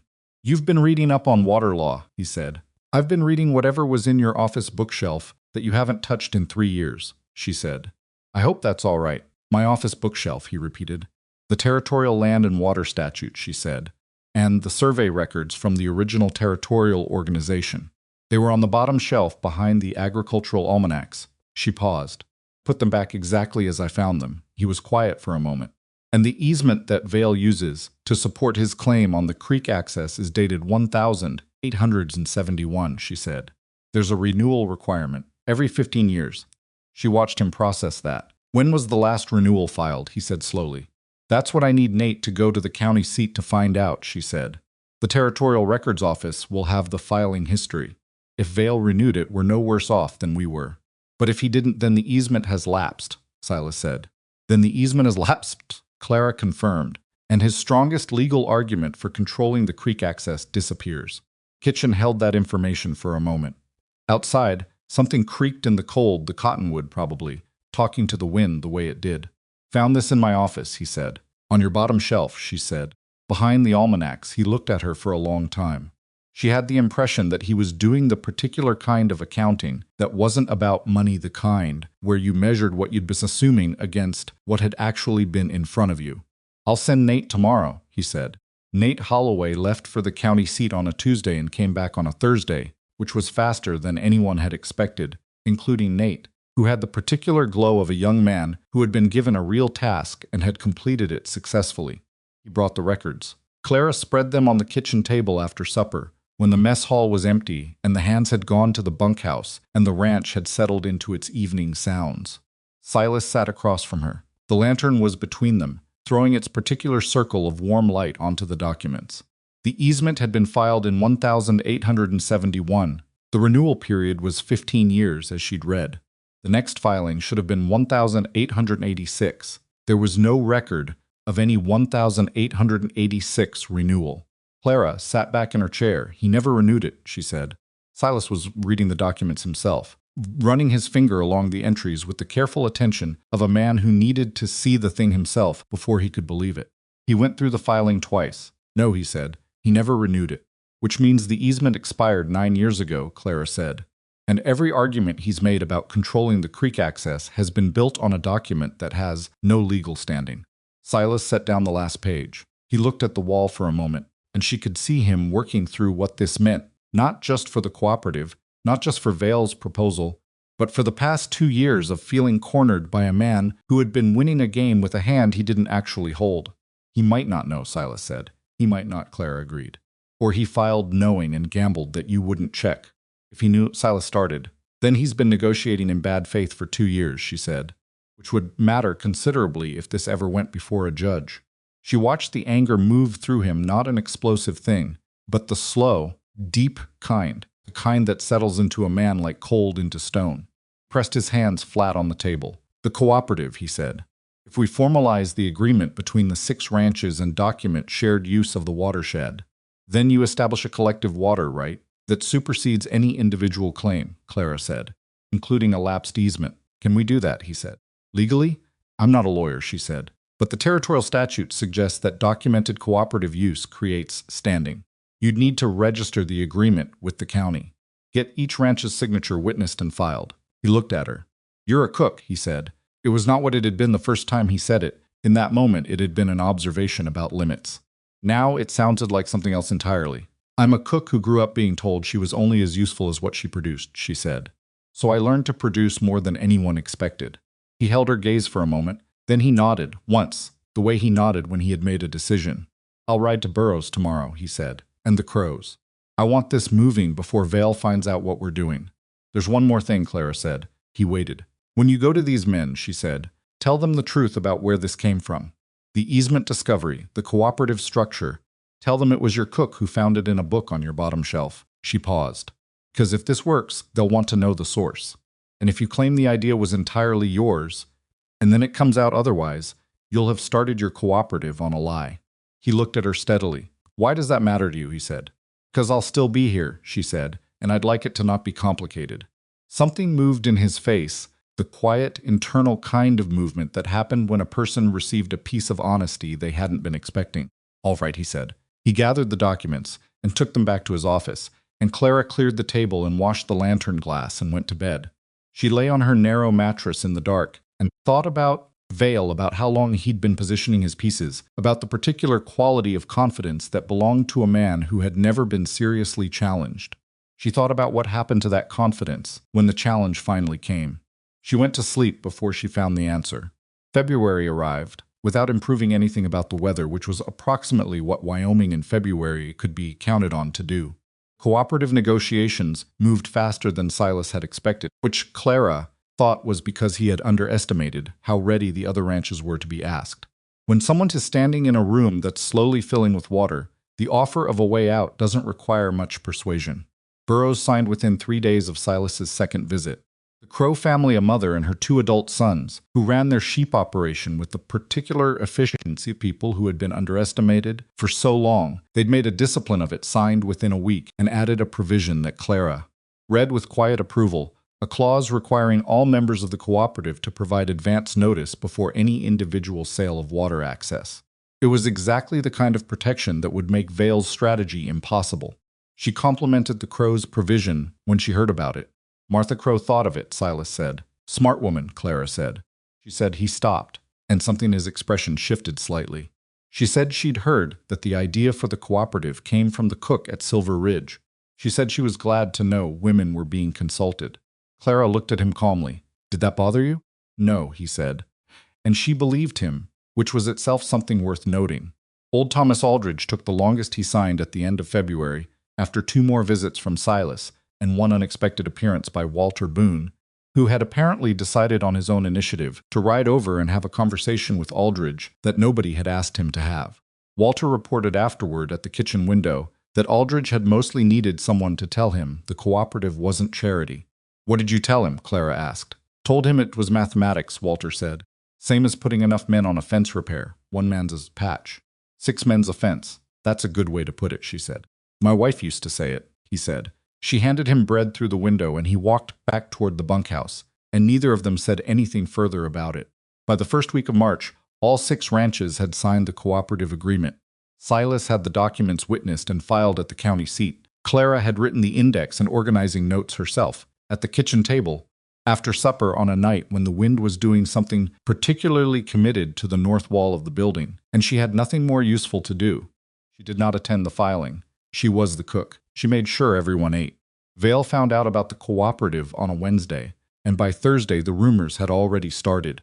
This was quick, even by the standards of a territory where information moved at the speed of horses and spite, and Clara took it as confirmation that Vale had sources she hadn't accounted for. She became aware of the rumors the way she became aware of most things through the men who heard them in town and brought them back, wrapped in different kinds of discomfort depending on the individual. Nate was the first. He came to the kitchen window on a Thursday afternoon with his hat in his hands and his face doing something that was trying to be neutral and not quite managing it. There's talk in town, he said. What kind of talk, she said. About you, he said. He looked at his hat. About why you're here. About people are saying that the only reason, Mr. Mercer kept you on is, he stopped and started over. They're saying you've got your hooks in him, that you're using the position to get at his money or his land or... Who's saying this, she said. It's just talk, Nate said. Everywhere, but nobody's saying their name with it, which meant it hadn't started with the ranch hands. It had started somewhere with access to town opinion and no desire for attribution, and there was only one person she could think of who fit that description. Thank you, Nate, she said. Miss Whitlock. I know, she said. Thank you. He looked at her for a moment with the worried expression of a young man who wanted to fix something and didn't know how. The men here don't believe it, he said. I want you to know that. I know they don't, she said. She meant it. She had spent enough time among these men to understand where she stood with them, and that understanding was not nothing. Go have your supper. She spent the rest of the afternoon making bread that she didn't particularly need and thinking about Vale's next move. This was it, she understood. This was what came after the legal strategy failed. Or rather, this was what he deployed while the legal strategy was still being assembled, because a man like Vale did not fight on one front if he could fight on several. Couldn't undo the cooperative filing. He couldn't resurrect the lapsed easement. What he could do was undermine the architecture of trust that had made the cooperative possible. If he could make the other ranchers doubt Silas's judgment, if he could make them wonder whether the woman behind the cooperative idea was motivated by something other than what she'd said she was, if he could introduce enough uncertainty into the relationships Silas had spent 2 months carefully building, then the cooperative might fracture on its own. She shaped bread and thought about that. She thought about all the ways a rumor was like a root system. You couldn't see most of it, and by the time the effects showed above the ground, it was already deep. She decided that she was not going to respond to the rumors. Not directly, not with words. She had learned enough about this territory and these people to know that a woman indefending herself against social rumors was a woman who looked like she had something to defend. The only answer to that kind of attack was to keep working, keep showing up, keep being exactly what she'd told everyone she was. It was not a satisfying strategy. It required patience she didn't entirely have, and confidence she had to actively maintain rather than naturally feel. But it was the right one. She put the bread in the oven. Silas heard about the rumors from Garrett, who heard about them from a hand who'd been in town. He came to the kitchen that evening with the particular set to his jaw that Clara had learned meant he was angry about something he was deciding how to handle. Stood in the doorway, not coming in, not leaving, occupying the threshold. You've heard, she said. It wasn't a question. I've heard, he said. You don't need to do anything, she said. Clara, he stopped. It was the first time he had used her first name, and he seemed to register it at the same moment she did, because there was a brief pause from both of them before he continued. These rumors are coming from Vale. We both know that. Yes, she said, if he's going to attack you directly. He's not attacking me, she said. He's attacking your judgment. I'm just the instrument. She looked at him directly. The most useful thing you can do right now is nothing. Let the cooperative stand. Let the filing speak for itself. If you react to the rumors, you give them weight they don't deserve. He looked at her with an expression she couldn't read clearly. You're not angry, he said. It sounded like it surprised him. I'm angry, she said. I'm just not going to be angry in a way he can use. Quiet for a moment. The kitchen was warm around them. The bread was just coming into its final color, and the smell was the particular yeasty sweetness of something being completed. What does he do next? Silas said. I'm not sure, Clara said. The easement is gone. The cooperative is filed. The rumors are a flanking move, not a main attack, she thought about it. He has money. He has bank connections. If he can't take the cooperative apart from outside, he might try to squeeze you financially and force you to the table. The note due in spring, Silas said. Yes. He doesn't hold the note. Does he know who does? She said. The silence that followed had a different quality.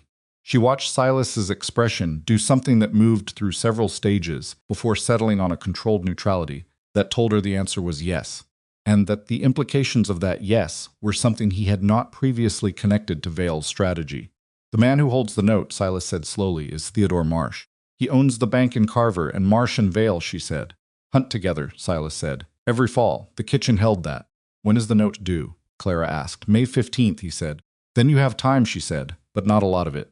He stood in the doorway looking at her with an expression. She had been slowly learning to read it. It was the expression of a man who had spent 3 years believing that the best he could do was survive, encountering evidence that survival might not have to be the ceiling. You have an idea, he said. I have the beginning of one, she said. Cooperative establishes collective water rights. Collective water rights increase the assessed value of all 6 properties. Real equity. New equity changes what a bank will do with an existing note. She paused. If Marsh tries to call the note early, which is one way Vale could pressure you, the cooperative gives you leverage you didn't have 2 months ago. And if Marsh doesn't try to call it early, Silas said, then you service the note as planned and Vale loses his financial angle entirely, she said.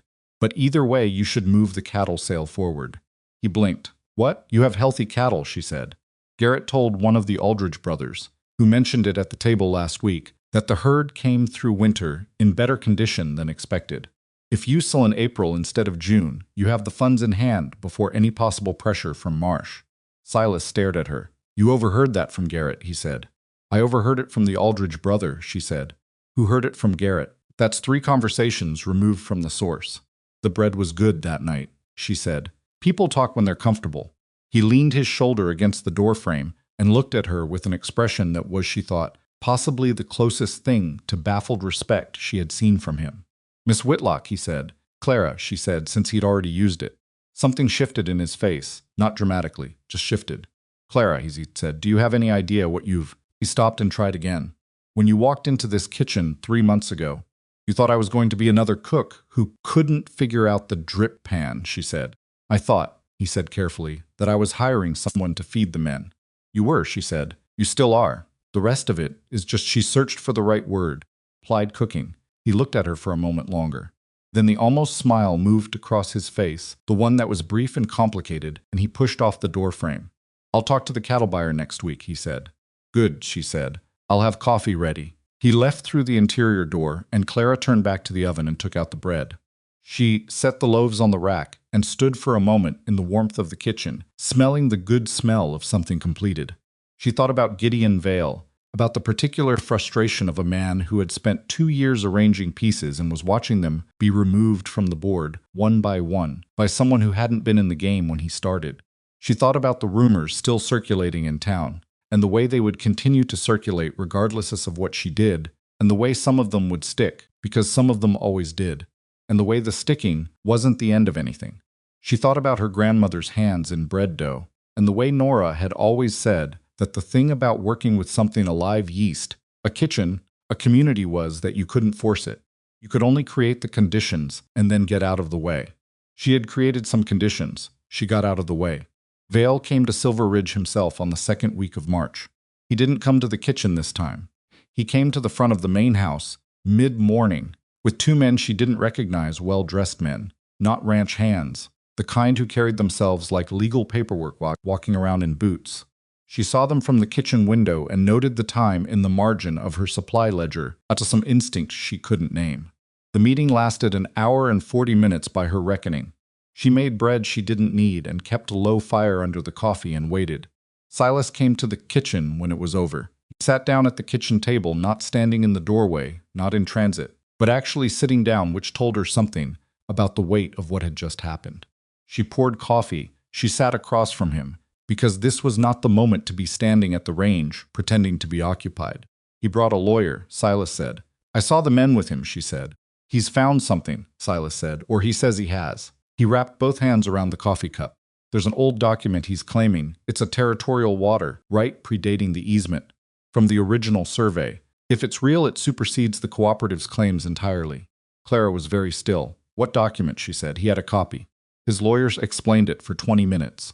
It's a water use grant from 1868. He looked up at her. If it's legitimate, it gives Vale's family a primary claim on the creek that none of our filings can touch. Did you see the original, she said. No, he says it's in his family's records. Of course he does, she said. He looked at her sharply. You don't think it's real? I think it's possible, she said carefully. Territorial grants from 1868 existed. They were issued. She paused. I also think that a man who didn't renew a 1871 easement and apparently didn't notice for 9 years is not a man who has been carefully tracking his family's historic water rights. Silas absorbed this. It could have been inherited. He might not have known about the easement renewal. That's possible, she said. Or he found the 1868 document recently, when he started needing it. How do you tell the difference? You look at the original, she said, not a copy. The original document in the Territorial Archive. If it was filed in 1868, there's a record. If there's no record, the copy means nothing. His lawyer will object to... His lawyer represents him, Clara said. You have every right to request verification of any document being used to challenge a cooperative filing. That's not aggression, that's process. She looked at him steadily. Send Nate back to the county seat. Have him look specifically for water use grants from the 1868 Territorial Survey. Full record. If it exists, it will be there. Sus looked at her. And if it is there, he said, if the document is real, then we deal with that, she said. But we deal with it knowing what we're actually facing. Right now we're reacting to a piece of paper we haven't verified, presented by a man who has already demonstrated he'll use whatever leverage he can construct. She paused. Don't let him frighten you with a copy. He was quiet for a long moment. His hands moved slightly on the coffee cup, and she noticed them the hands of a man who had worked a ranch for 20 years, who had been through hard things and harder things, who had gone inside himself for 3 years and come back out, and was now sitting in his cook's kitchen, trying to decide what he was made of. Nate goes tomorrow. Good, she said. She stood up and went back to the range. She kept her back to him and let him have whatever moment he needed without an audience. Clara, he said. She turned. He was looking at her with the expression she had begun to understand. Was the one that came before he said something real. Whatever happens with the document, he said, the cooperative, the water rights, the note in May, whatever comes of all this. He paused. Silver Ridge would have lost by June without what you've done. I want you to know I understand that. She looked at him. She thought about $11.40. She thought about 11 words on a telegram. She thought about Harriet Bellamy and her pen and her deliberate vagueness about appearances, and about Gideon Vale standing at her kitchen door talking about complications, and about all the rooms she had been told she was too much for. I did my job, she said. You did considerably more than that, he said. Then let's call it good cooking, she said, and see what Nate brings back from the county seat. He nodded once. He stood. He left the kitchen with his coffee cup, and Clara turned back to the range and stood there for a moment, looking at the fire through the iron grate. She thought about the 1,868 document. She thought about the specific pressure of a man who had miscalculated once and was recalibrating, who was resourceful enough to find a new angle and ruthless enough to use it without hesitation. She thought about what it would mean if the document was real, and she went through it methodically, the way she went through a recipe, step by step, ingredient by ingredient, looking for the place where the thing either held together or didn't. She thought, even if the document is real, it still requires continuous use and renewal under the territorial framework. The same framework that killed the easement. She thought, a water right from 1,868 that was never mentioned in the 1,871 easement filing is a water right that someone is presenting out of its historical context. She thought there's something wrong with the timing. She didn't know yet what the wrong thing was, but she would. She had a kitchen to run and 40 men to feed, and a cooperative to protect, and a man to help find his way back to himself, and she was not going to be moved by a piece of paper she hadn't yet read in its original form. Started supper. The ranch ate well that evening. The hands were quiet at first. The rumors from town had settled a particular tension into the property, kind that came when people didn't know what was coming, and were trying not to show that they were waiting. But the food was warm, and the coffee was strong, and by the end of the meal the conversation had picked up again, and Clara, standing at her kitchen window in the lamplight, watched the men talk and noted that Nate Holloway had made some kind of joke at the far end of the second table that made 3 of the men near him laugh hard enough to draw attention from the rest. She did not know yet what Nate would bring back from the county seat. She knew the bread was good tonight. She knew the coffee was right. She knew that 40 men had come in from a hard day on a property that was fighting for its life and had sat down to a hot meal that someone had made with intention, and that was not nothing. And had never been nothing, not once in this history of human beings sitting down together at the end of a difficult day to share food. She washed the pots, she banked the fire. She took her grandmother's recipe book from the shelf and opened it to no page in particular, just held it in her hands the way she held it when she needed to think, and she stood in the kitchen with the smell of the evening meal still in the air and the Wyoming night pressing its full weight against the walls, and she went through what she knew. The 1,868 document, if real, still required the same thing the 1,871 easement had required, continuous use and renewal. The territorial framework was consistent on that point. Statutes were clear. She thought about a water right that had been sitting in a family's records, unmentioned, for 50 years. She thought about what a lawyer who was actually confident in a document would do. He would have led with it, not held it in reserve until the cooperative was filed. You used your strongest piece first if it was genuinely strong. He had held it, which meant either he had just found it, or he had known it had a weakness and was hoping they wouldn't look too closely. Closed the recipe book. She put it back on the shelf. She went to bed and slept the way she always slept when she had done everything she could with what she had not peacefully, exactly, but fully. The sleep of a person who has been completely present in her day and has nothing left in her that day could use. Tomorrow Nate would ride. The day after that, they would know what they were actually dealing with. Until then, there was breakfast to make. She was up at 4.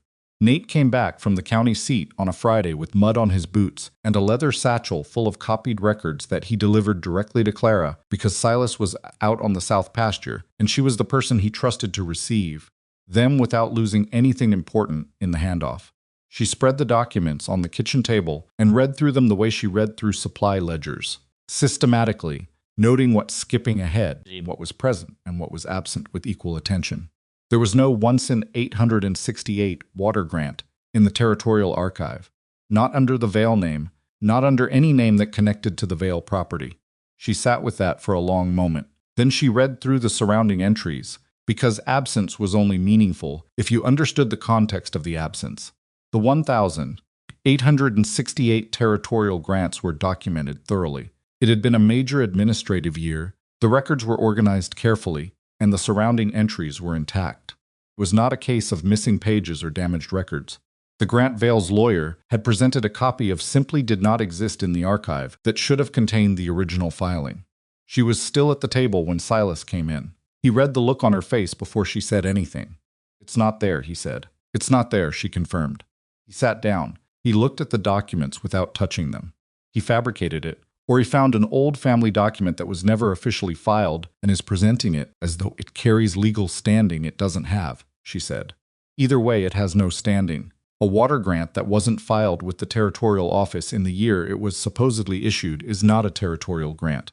Piece of paper. His lawyer presented a copy, she said, of a document that doesn't exist in the archive. When you tell Vale that the county records show no corresponding filing, one of two things happens. Either he produces an explanation which will be interesting to hear, or he withdraws the claim. And if he doesn't withdraw it, Silas said, then you file a formal challenge with the county land office, attach these archive search results, and let the process handle it. She looked at him steadily. This is over, Silas. His legal strategy is done. He was quiet for a long moment. She watched him absorb it, not with the relief she might have expected, but with the careful, contained expression of a man who had learned not to celebrate things that weren't finished yet. He still has the bank, he said. You moved the cattle sale, she said. You'll have funds by the 1st of May, 2 weeks before the note, he said. Yes, he nodded slowly. He looked at the documents on the table. He looked at his hands. I need to send word to the cooperative members, he said. They should know the 1,868 claim has no archive record. Write it tonight, Clara said. I'll have Nate take the letters tomorrow. He looked at her. There was something in his face that had been building for several weeks and had not yet found the right moment to become words. She could see it, the way you could see pressure behind a sealed jar. She recognized it, and she was not sure she was ready for it, and so she stood up from the table in the particular way of a woman who has decided that now is not the time. Start supper, she said. Clara, he said. She stopped. I know you're not going to let me say it properly, he said, so I'll just say it plainly. You saved this ranch. Not the cooperative. Not the documents you. He paused. I want that acknowledged between us at least. She stood with her back partly to him. The range was in front of her, the familiar weight of the kitchen around her. It's acknowledged. That's all? He said. That's all for now, she said. She heard him stand. She heard him gather the documents. She heard him walk toward the interior door and stop. Cattle buyer offered a good price, he said. Better than June would have been. Good, she said. I'm putting your name on the cooperative documents, he said. The administrative records. As the architect of the financial restructuring turned around, he was standing in the doorway, not leaving, not quite staying, occupying that threshold the way he sometimes did when he was saying something that mattered more than he wanted it to look like it did. I'm the cook, she said. You're the cook, he agreed. And your name is going on the documents. She looked at him for a moment. She thought about 11 words on a telegram. She thought about appearances. She thought about what it meant to have your name written somewhere permanent in your own right, not as a courtesy or an afterthought, but because someone had decided it belonged there. Thank you, she said. He nodded once. He left. She turned back to the range and stood there for a moment, not quite moving, letting the warmth of the kitchen do what it always did, hold her up, remind her where she was, give her something solid to stand in front of. Then she started supper. Vale came to her 3 days later, not to the main house this time, and not with lawyers. Came alone to the kitchen door in the mid-afternoon when the ranch was quiet and Silas was in town at the land office and the hands were out on the pasture. He came the way a man comes when he has run out of formal options and is deciding whether to make a personal one. She opened the kitchen door and looked at him and waited. He looked different than the previous times. The pleasant, managed surface was still there, but it was thinner. She could see the working parts of him underneath it more clearly. "I'd like 5 minutes," he said. She stepped back from the door. She did not invite him to sit. He came in and stood in the kitchen with his hat in his hands, and she leaned against the counter with her arms loose at her sides and waited again. "You're a practical woman," he said. "I can see that." "I try to be," she said, which was what she always said. "Then you understand that what's happened here," he gestured vaguely, "meaning the cooperative, the documents, all of it is going to have consequences. For Silas, for his standing in this county. A man who goes around his neighbors to build a private alliance, who challenges established landowners on legal grounds, who lets he stopped and chose his next word carefully, who lets his staff make decisions that should be made by family." He paused. "People notice these things. It affects a man's reputation." "Whose reputation were you planning to affect?" she said. "His or mine?" He looked at her with the patient expression of a man who is trying to decide how direct to be. He made his decision. "You," he said, "you specifically. A woman in your position, with no family connections in this territory, no property, no history here. It would take very little to make sure that no respectable household in this county would hire you after Silver Ridge." Kitchen was very quiet. Outside somewhere a horse moved in the paddock. "You've already started," she said. "I've started something that I can finish or not finish," he said. "That's my offer. Walk away from Silver Ridge, find a position elsewhere, Laramie, Cheyenne, wherever suits you, and I'll let the talk die. You'll have a clean path. Stay, and I'll make sure the story that follows you out of here is one you won't be able to argue with." Clara looked at him. She thought about the Bellamy telegram. She thought about 11 words and $11.40, and the specific weight of being told, by people who had the social power to make it true, that she was not allowed to have the thing she had built. She thought about her grandmother's voice. "You were never too much. You were simply standing in rooms that were too small." "Mr. Vale," she said, "I have spent my entire life being told what I'm not allowed to have.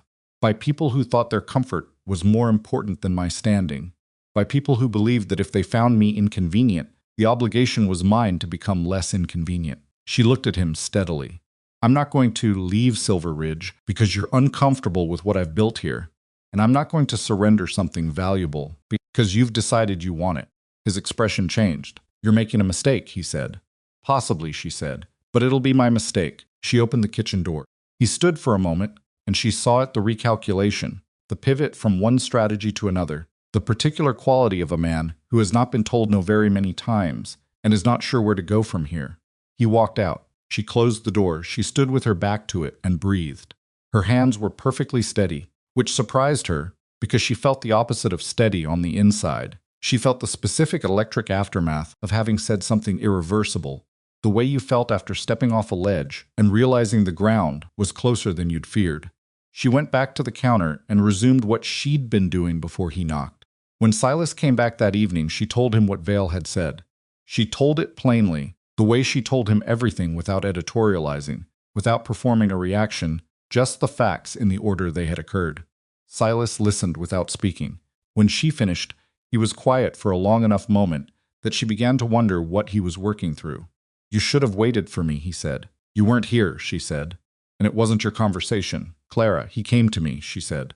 "Not to you, because he's already tried you, and he's already tried the courts, and he needed to find something that would move, and he thought I would be it." She looked at him.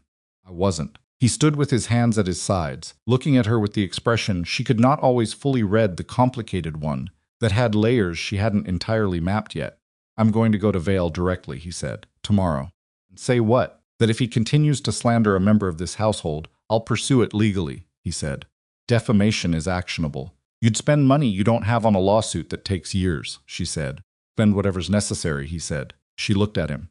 He said it the way he said things that were settled flatly, without decoration. "Silas," she said, "the rumors don't move me. Let them run their course." "They move me," he said. It was a short sentence. It landed the way short sentences sometimes did, with more weight than something longer could have carried. She didn't say anything. "The note is being serviced on schedule," he said after a moment. "Marsh isn't calling it early. I spoke to him directly today at the land office. He's not interested in Vale's agenda." He paused. "The cooperative is solid. The legal challenge has no ground." He looked at her steadily. "Vale has nothing left but the things he says about you. And I'm not willing to let that stand without responding." "Then respond," she said. Just don't do it in a way that costs more than he's worth. He held her gaze for a moment. I'll be careful, he said. You're not known for careful, she said. The corner of his mouth moved. Not quite a smile, but in that direction. No, he said. I'm not. He went back through the interior door. Clara stood in the kitchen alone and thought about the cooperative documents with her name on them, and about Gideon Vale walking out her door with his hat in his hands, and about what it meant when a man said that something moved him. Put the kettle on. Old Walter appeared at the window at his usual time the following morning. She handed him his bread. He stood there in the early light, chewing, looking at the middle distance. Heard Vale came by yesterday, he said. Word travels, she said. Word always travels, he said. Nate told every man in the bunkhouse inside of an hour. What you said to him, he looked at her, about not leaving. She waited. Good, Walter said. He finished his bread. He walked back toward the bunkhouse. Clara watched him go and felt something she recognized as the particular, uncomplicated warmth of having been seen clearly by someone who didn't say things, unless they meant them. She went back inside. She had 40 men to feed and a ranch to keep running, and a name now written permanently into the cooperative documents of Silver Ridge.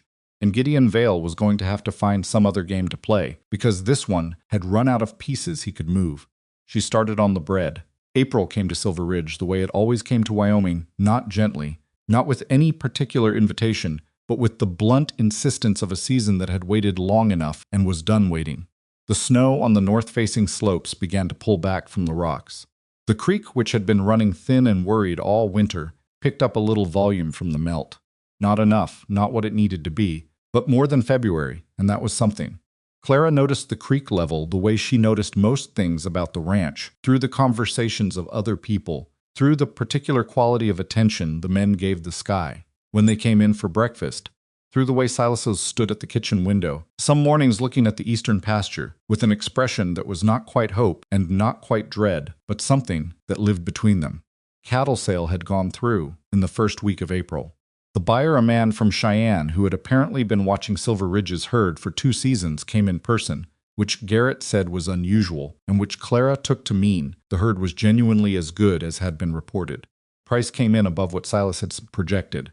Not dramatically, not enough to change everything, but enough to service the note to Marsh, with a remainder that would carry the ranch through summer without the kind of desperation that made men sign things they shouldn't. She heard the final number from Nate, who heard it from Garrett, who was not a man who typically shared financial information, but had apparently made an exception out of sheer relief. She wrote the figure in the margin of her supply ledger and then crossed it out, because it wasn't her figure to keep.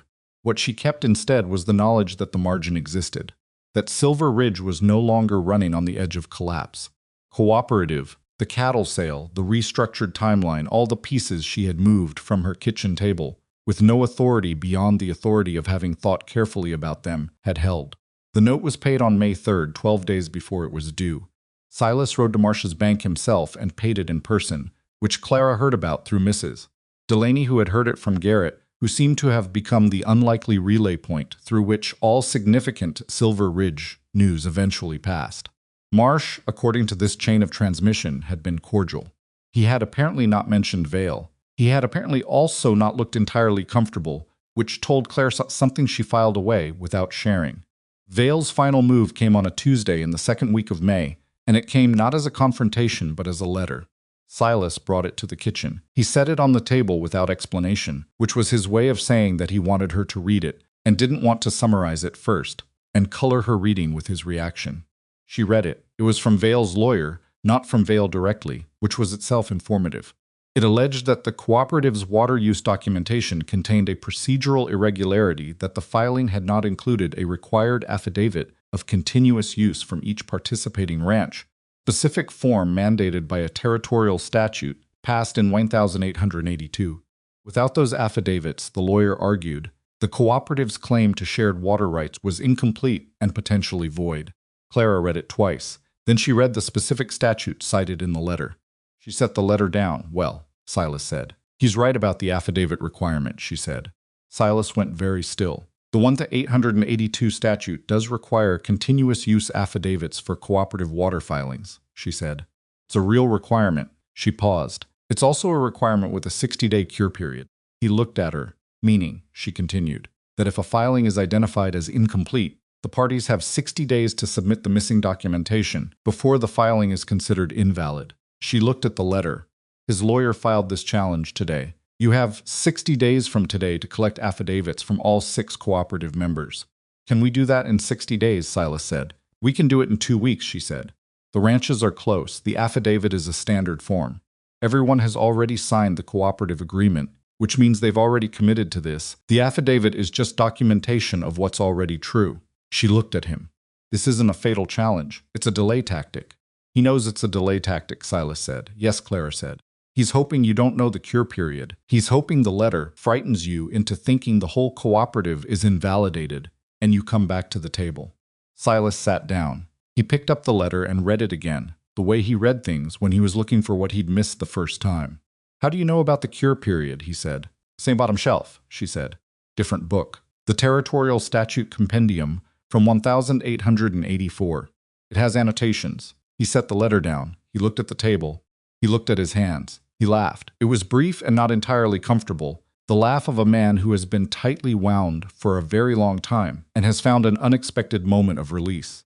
It lasted maybe 3 seconds, and then it was gone, but it left something different in his face, something lighter, something that had been under the surface for months and had finally broken through. Send Nate, Clara said. I'll go myself, Silas said. To each ranch. I'll go this week. All right, she said. Come with me, he said. She looked at him. To the Crow Ranch, at least, he said. Martha Crow asked about you after the last meeting. She wants to meet you properly. Clara thought about the Crows, the mother, and her 2 sons who ran their sheep operation with such quiet precision. She thought about Martha Crow's provision, the protective clause she'd added to the cooperative agreement before signing it. All right, she said, the Crow Ranch. They rode out on a Thursday morning, and it was the first time Clara had been off the Silver Ridge property since arriving in November, a fact she hadn't fully registered until she was on horseback, looking at the road opening ahead of her and realizing that she had spent 6 months in a single place and had not once noticed the narrowing until now. Crow property was 20 minutes east of Silver Ridge's boundary, smaller than she'd imagined, arranged with the particular tidiness of people who had learned that neatness was a form of efficiency. Martha Crow met them in the yard, a woman in her 60s with calloused hands and a face that had been weathered into something that was not beauty exactly, but was considerably more interesting. She looked at Clara with the direct assessment of a woman who had been making quick judgments about people for decades and had gotten very good at it. So you're the cook, she said. I am, Clara said. Good, Martha said, in a tone that seemed to settle several things at once. She looked at Silas. You brought her, finally. She agreed to come, Silas said. That's different, Martha said, and turned toward the house. They sat at Martha Crow's kitchen table and drank coffee that was extremely strong and ate biscuits that were not quite as good as Clara's, but were honest and clearly made by someone who knew what they were doing. And they talked through the affidavit requirement, and Martha Crow signed without hesitation, and had both her sons sign as witnesses with the efficiency of a woman who did not believe in prolonging necessary processes. Then her sons took Silas out to look at the sheep pasture, which needed new fencing, and on which Silas had offered some labor from Silver Ridge's hands, and Martha Crow and Clara sat alone at the kitchen table with their coffee. He's better, Martha said. She was not looking at Clara, just at her cup. Since November, different. The ranch is in better shape, Clara said carefully. The ranch, Martha said, with the particular inflection of a woman who is declining to be misled. Yes, among other things. She looked up. What are you going to do? Clara wasn't sure what the question was asking exactly. About what, she said. About any of it, Martha said. Position, him, what comes next. Clara looked at her coffee. I'm going to keep cooking, she said. Keep doing my job. Martha said. It was a sound that communicated comprehensive skepticism in a single syllable. What? Clara said. Nothing, Martha said. I've just noticed that women who say they're going to keep doing their job are usually the ones who have already done a great deal more than their job and are trying not to want credit for it. She looked at Clara directly. You can want it. Credit? I mean, it's yours. Clara looked at her. I built something here, she said. It came out more plainly than she'd intended. Silver Ridge. I built something real, and I don't want it to be just... She stopped. Just what? Martha said. Just the cook's contribution, Clara said. I want it to be... She searched for the word. Mine. Something that was mine. Martha nodded slowly. It is yours, she said. That's about building something real. Nobody can make it not yours, no matter how they describe it afterward. She paused. Question is whether you're going to let it be yours, while you're still standing in it, or only after you leave. Clara sat with that for a moment. He put my name on the cooperative documents, she said. I know, Martha said. I saw it when I filed my copy. She looked at her coffee again. He didn't have to do that. No, Clara said, he didn't. Martha was quiet. Outside through the kitchen window, they could see Silas and the Crow boys at the pasture fence, and Silas was pointing at something a post, or a section of fence and talking, and one of the boys was nodding. He looked from that distance, like a man in the middle of a normal day. A man who was present in his life, not surviving it. Clara had not seen him look quite like that before. It was a small difference, but it was real. He's been alone a long time, Martha said. People thought he chose it. I don't think he chose it. I think he just forgot you could choose something else. Clara didn't respond. She wasn't sure she was supposed to. People are going to talk, Martha said. About you, about him, about whatever this is. Talk regardless. You know that. I know that, Clara said. Question is whether what they say is going to determine what you do, Martha said. Or whether you're going to do the thing that makes sense and let them catch up eventually. Clara looked at the woman across the table from her. This woman who had built a sheep operation with her sons on land that nobody had helped her get, who had added a protective clause to a legal document because she understood exactly what she was protecting, who had looked at Clara in the yard and said good like the matter was settled. Your biscuits need a little more fat, Clara said. That's why they're going slightly dry on the edges. Martha blinked, then she laughed. A real laugh, unguarded, the kind that made her eyes crinkle at the corners. Well, she said, you're welcome back anytime. They rode back to Silver Ridge in the late afternoon, with the light going golden and long across the pasture and the first real warmth of spring coming up from the ground, in a way that was still tentative but was more than it had been yesterday. Clara rode slightly behind Silas on the road, and she was thinking about Martha Crow's kitchen and the biscuits and the thing Martha had said about being present in your own life while you were still standing in it. She was thinking about that when Silas slowed his horse until they were riding level. He didn't say anything at first. They rode in silence for a while, which was its own kind of conversation for people who had learned to read each other's quiet. She likes you, he said. She's direct, Clara said. I appreciate that. She doesn't like most people, he said. She likes them well enough, but she doesn't extend herself. Extended herself today. I noticed, Clara said. Another silence. A hawk crossed the road ahead of them, low and purposeful, and disappeared into the scrub. The affidavits will be done by end of next week, he said. I'll file the cure documentation with the county, and that will close Vale's last angle. Yes, she said. After that, he said, and then he stopped. She waited. After that, Silver Ridge will be on stable ground for the first time in 3 years, he said. Cooperative will be functioning. The herd is healthy. The note is settled. He was looking at the road ahead. I've been thinking about what comes after the crisis. I haven't done much of that thinking in a long time. What have you been thinking? She said. He was quiet for a moment that stretched long enough that she thought he might not answer. I've been thinking that I've spent 3 years treating this ranch like a thing I was protecting from a distance, he said. Like if I kept enough space between myself and caring about it, it would hurt less if it failed. He paused.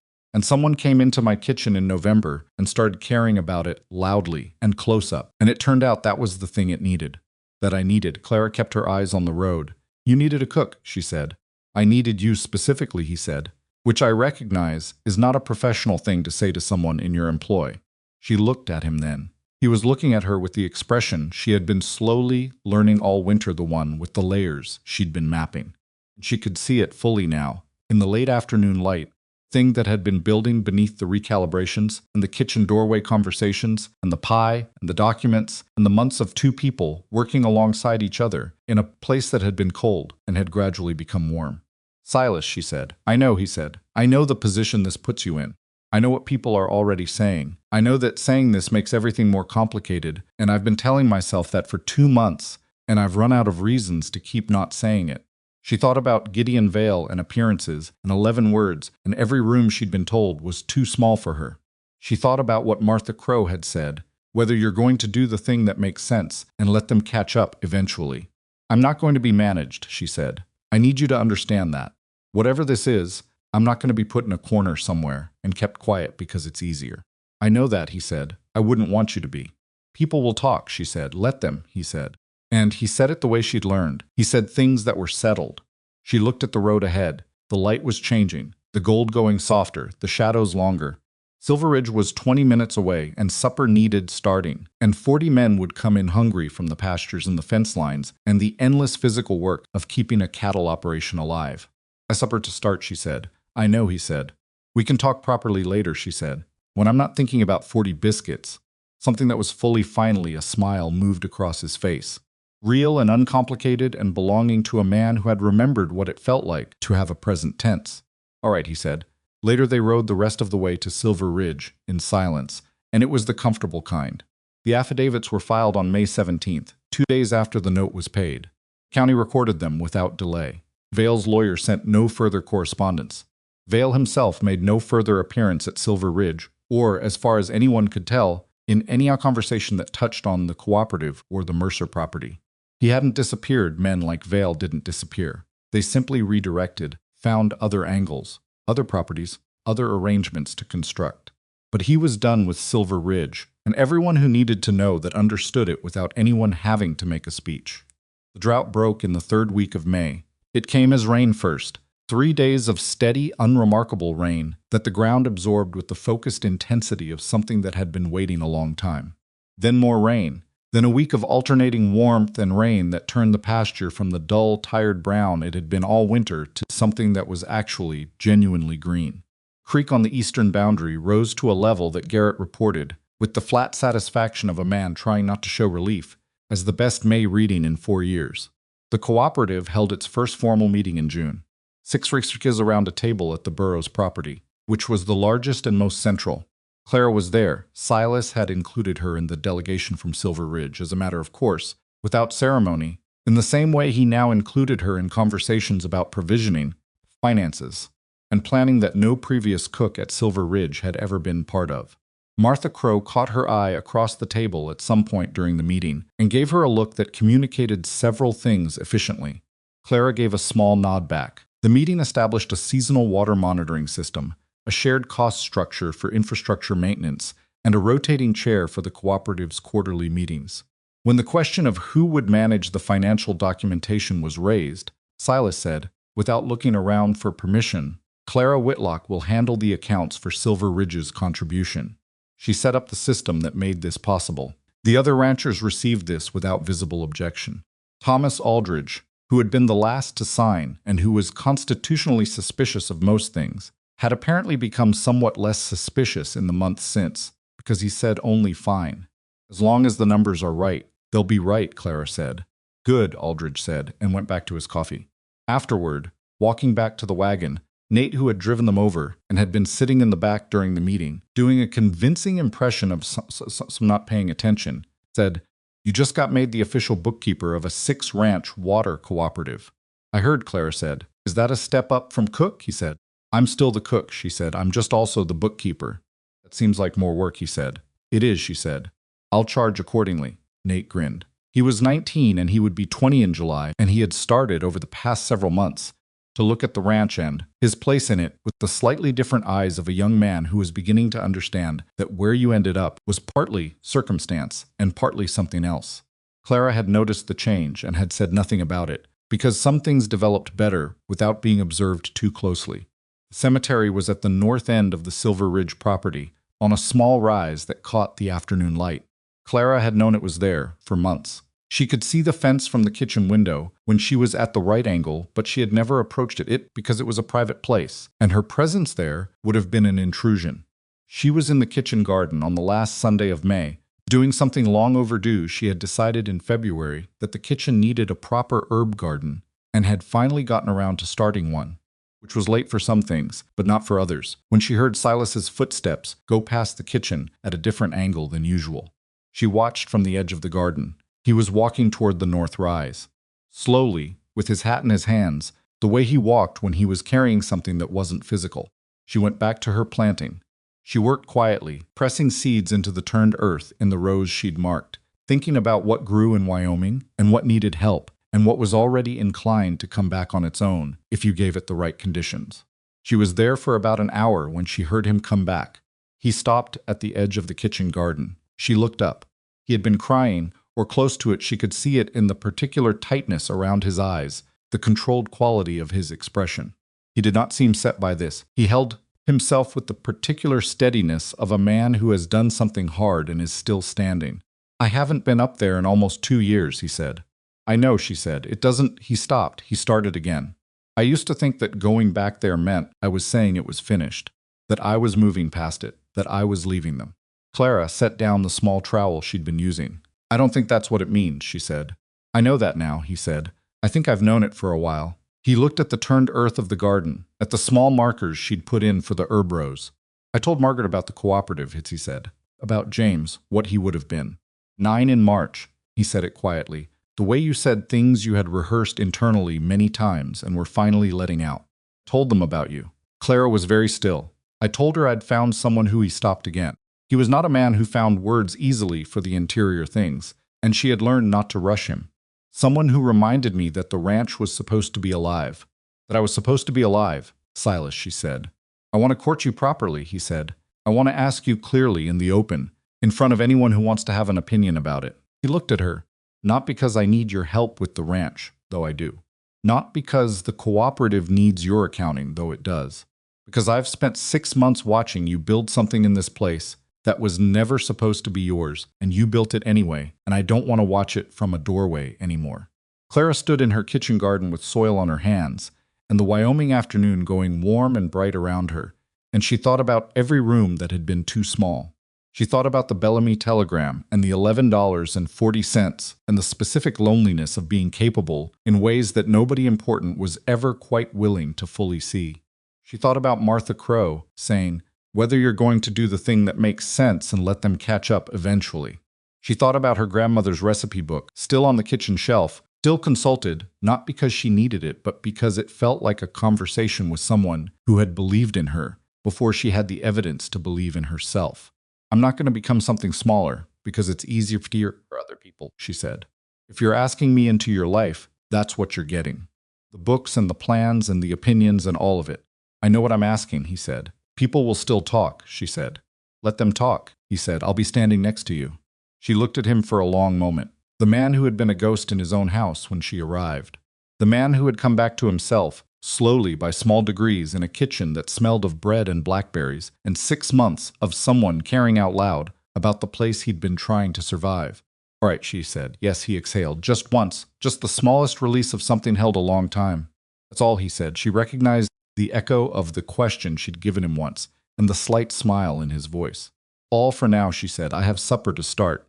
He laughed. The real one, the one she'd heard only a handful of times unguarded, uncomplicated, belonging to a man who had found his way back to having something to laugh about.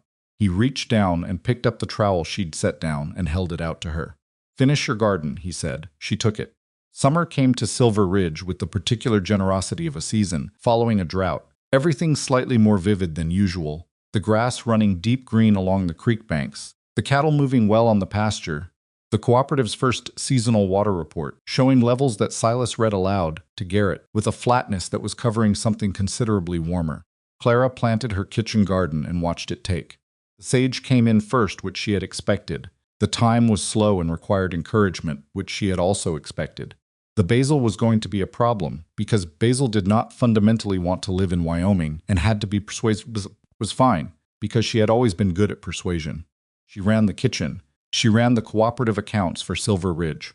She made bread every morning at 4:30 and served 40 men 3 meals a day and knew every name and knew which men were having hard weeks and adjusted the supper accordingly, because that was what you did when you understood that food was not just fuel. Nate turned 20 in July and she made him a cake, which he received with the slightly overwhelmed expression of someone who had not expected to be remembered and didn't know what to do with being remembered. The men at his end of the table teased him about it with the particular warmth of people who had figured out how to be a community. Old Walter came to the kitchen window every morning. She always had bread ready. On the 3rd Sunday of July, she made the blackberry pie. She had been saving the last jar of Margaret Mercer's preserves since December, waiting without knowing exactly what she was waiting for. She knew now. She made the crust the way her grandmother had taught her, asked nicely, not pushed around. She made the filling and let the smell do what it always did, fill the kitchen with something that was sweet and warm and slightly complicated, the way the best things were. She set it on the table for Sunday supper. The mess hall, when she brought it out, did something she had come to expect and still valued. It got quiet for a moment. Quiet of people receiving something they had not asked for and were glad to have. And then it got loud, not in any organized way. Just the natural noise of 40 people at the end of a week that had been genuinely good, in a place that had worked out, eating pie that had been made well by someone who had put something real into it. Walter made a comment that Clara didn't fully hear, but that made the men near him laugh. Nate said something that made the Aldridge brothers groan. Two of the younger hands had an argument about something trivial that ended in both of them laughing at themselves. Silas was sitting at the far end of the table. He was not separate from the room the way he used to be. He was in it, present in it, listening to the noise with the expression of a man who had been away from something for a long time and was still getting reacquainted with what it felt like to be back. He looked toward the kitchen window. She was there. He raised his coffee cup slightly. She nodded once. There is a thing that happens to women who spend their lives being told they are too much of something too large, too opinionated, too competent in ways that make other people feel the need to reduce them. The thing that happens is this: they learn to take up less space. They learn to be useful in contained ways. They learn to do extraordinary things and then immediately minimize them, to say I just cooked or I only noticed, or it was simple really. Because the alternative, claiming fully what they've done, makes other people uncomfortable in ways that eventually become their problem to manage. Clara had done this for 32 years. She had made herself smaller in rooms that could not accommodate her actual size, and she had become very skilled at it, which was its own particular tragedy, to be skilled at your own diminishment. What Silver Ridge had given her was not a man, though she was glad of the man. It was not security, though the security was real. It was not even the name on the cooperative documents, though she kept a copy of that filing in her grandmother's recipe book, tucked between 2 pages, because it deserved to be kept somewhere that mattered. What it had given her was a room that was finally the right size. Not perfect. Not without its complications. The men who had believed the rumors didn't entirely stop believing them. They just revised around the edges. Territory's opinion of a large woman in an arrangement with a widowed rancher was not uncomplicated and would not become uncomplicated simply because the facts were on her side. Martha Crowe had been right. People would catch up eventually, or they wouldn't, and either way life would continue. But in the room that was the right size, she did not have to perform smallness.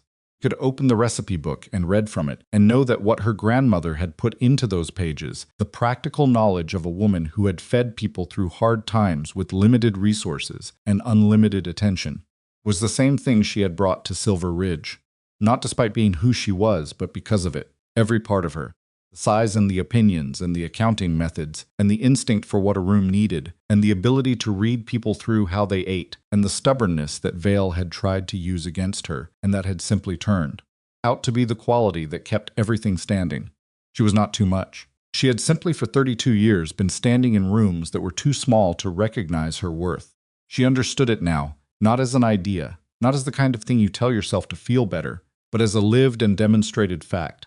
She had walked into a failing kitchen in November with $11.40 and a recipe book, and she had built something that 60 other people were now depending on. That was not nothing. That was not almost enough. That was hers. On a Sunday in August, she made the pie again. Not from Margaret Mercer's preserves. This time those were gone, finished, returned to the history they belonged to. She made it from blackberries that Nate had found on the eastern fence line and brought back in a bucket with the slightly embarrassed air of someone who had done something kind and wasn't sure how to present it. She made the crust the way her grandmother taught her. She made the filling the way the recipe said, reading it even though she didn't need to, because reading it was the conversation. She set it on the table. The ranch laughed. The kitchen was alive. And Clara Whitlock, who had walked away from a gracious house with nothing but her grandmother's book and the knowledge of what she was worth, stood in a kitchen that was hers now, in every way that mattered, in a place that had been cold when she found it and was warm now, surrounded by 40 men who would go to the wall for her, and one man who had stood beside her when it counted, and she knew the thing her grandmother had spent a lifetime trying to give her. Not a recipe, not a technique, the knowledge that what you build with your hands and your mind, and your stubborn, unrelenting refusal to become less than you are that belongs to you, fully, without apology, whatever room you're standing in.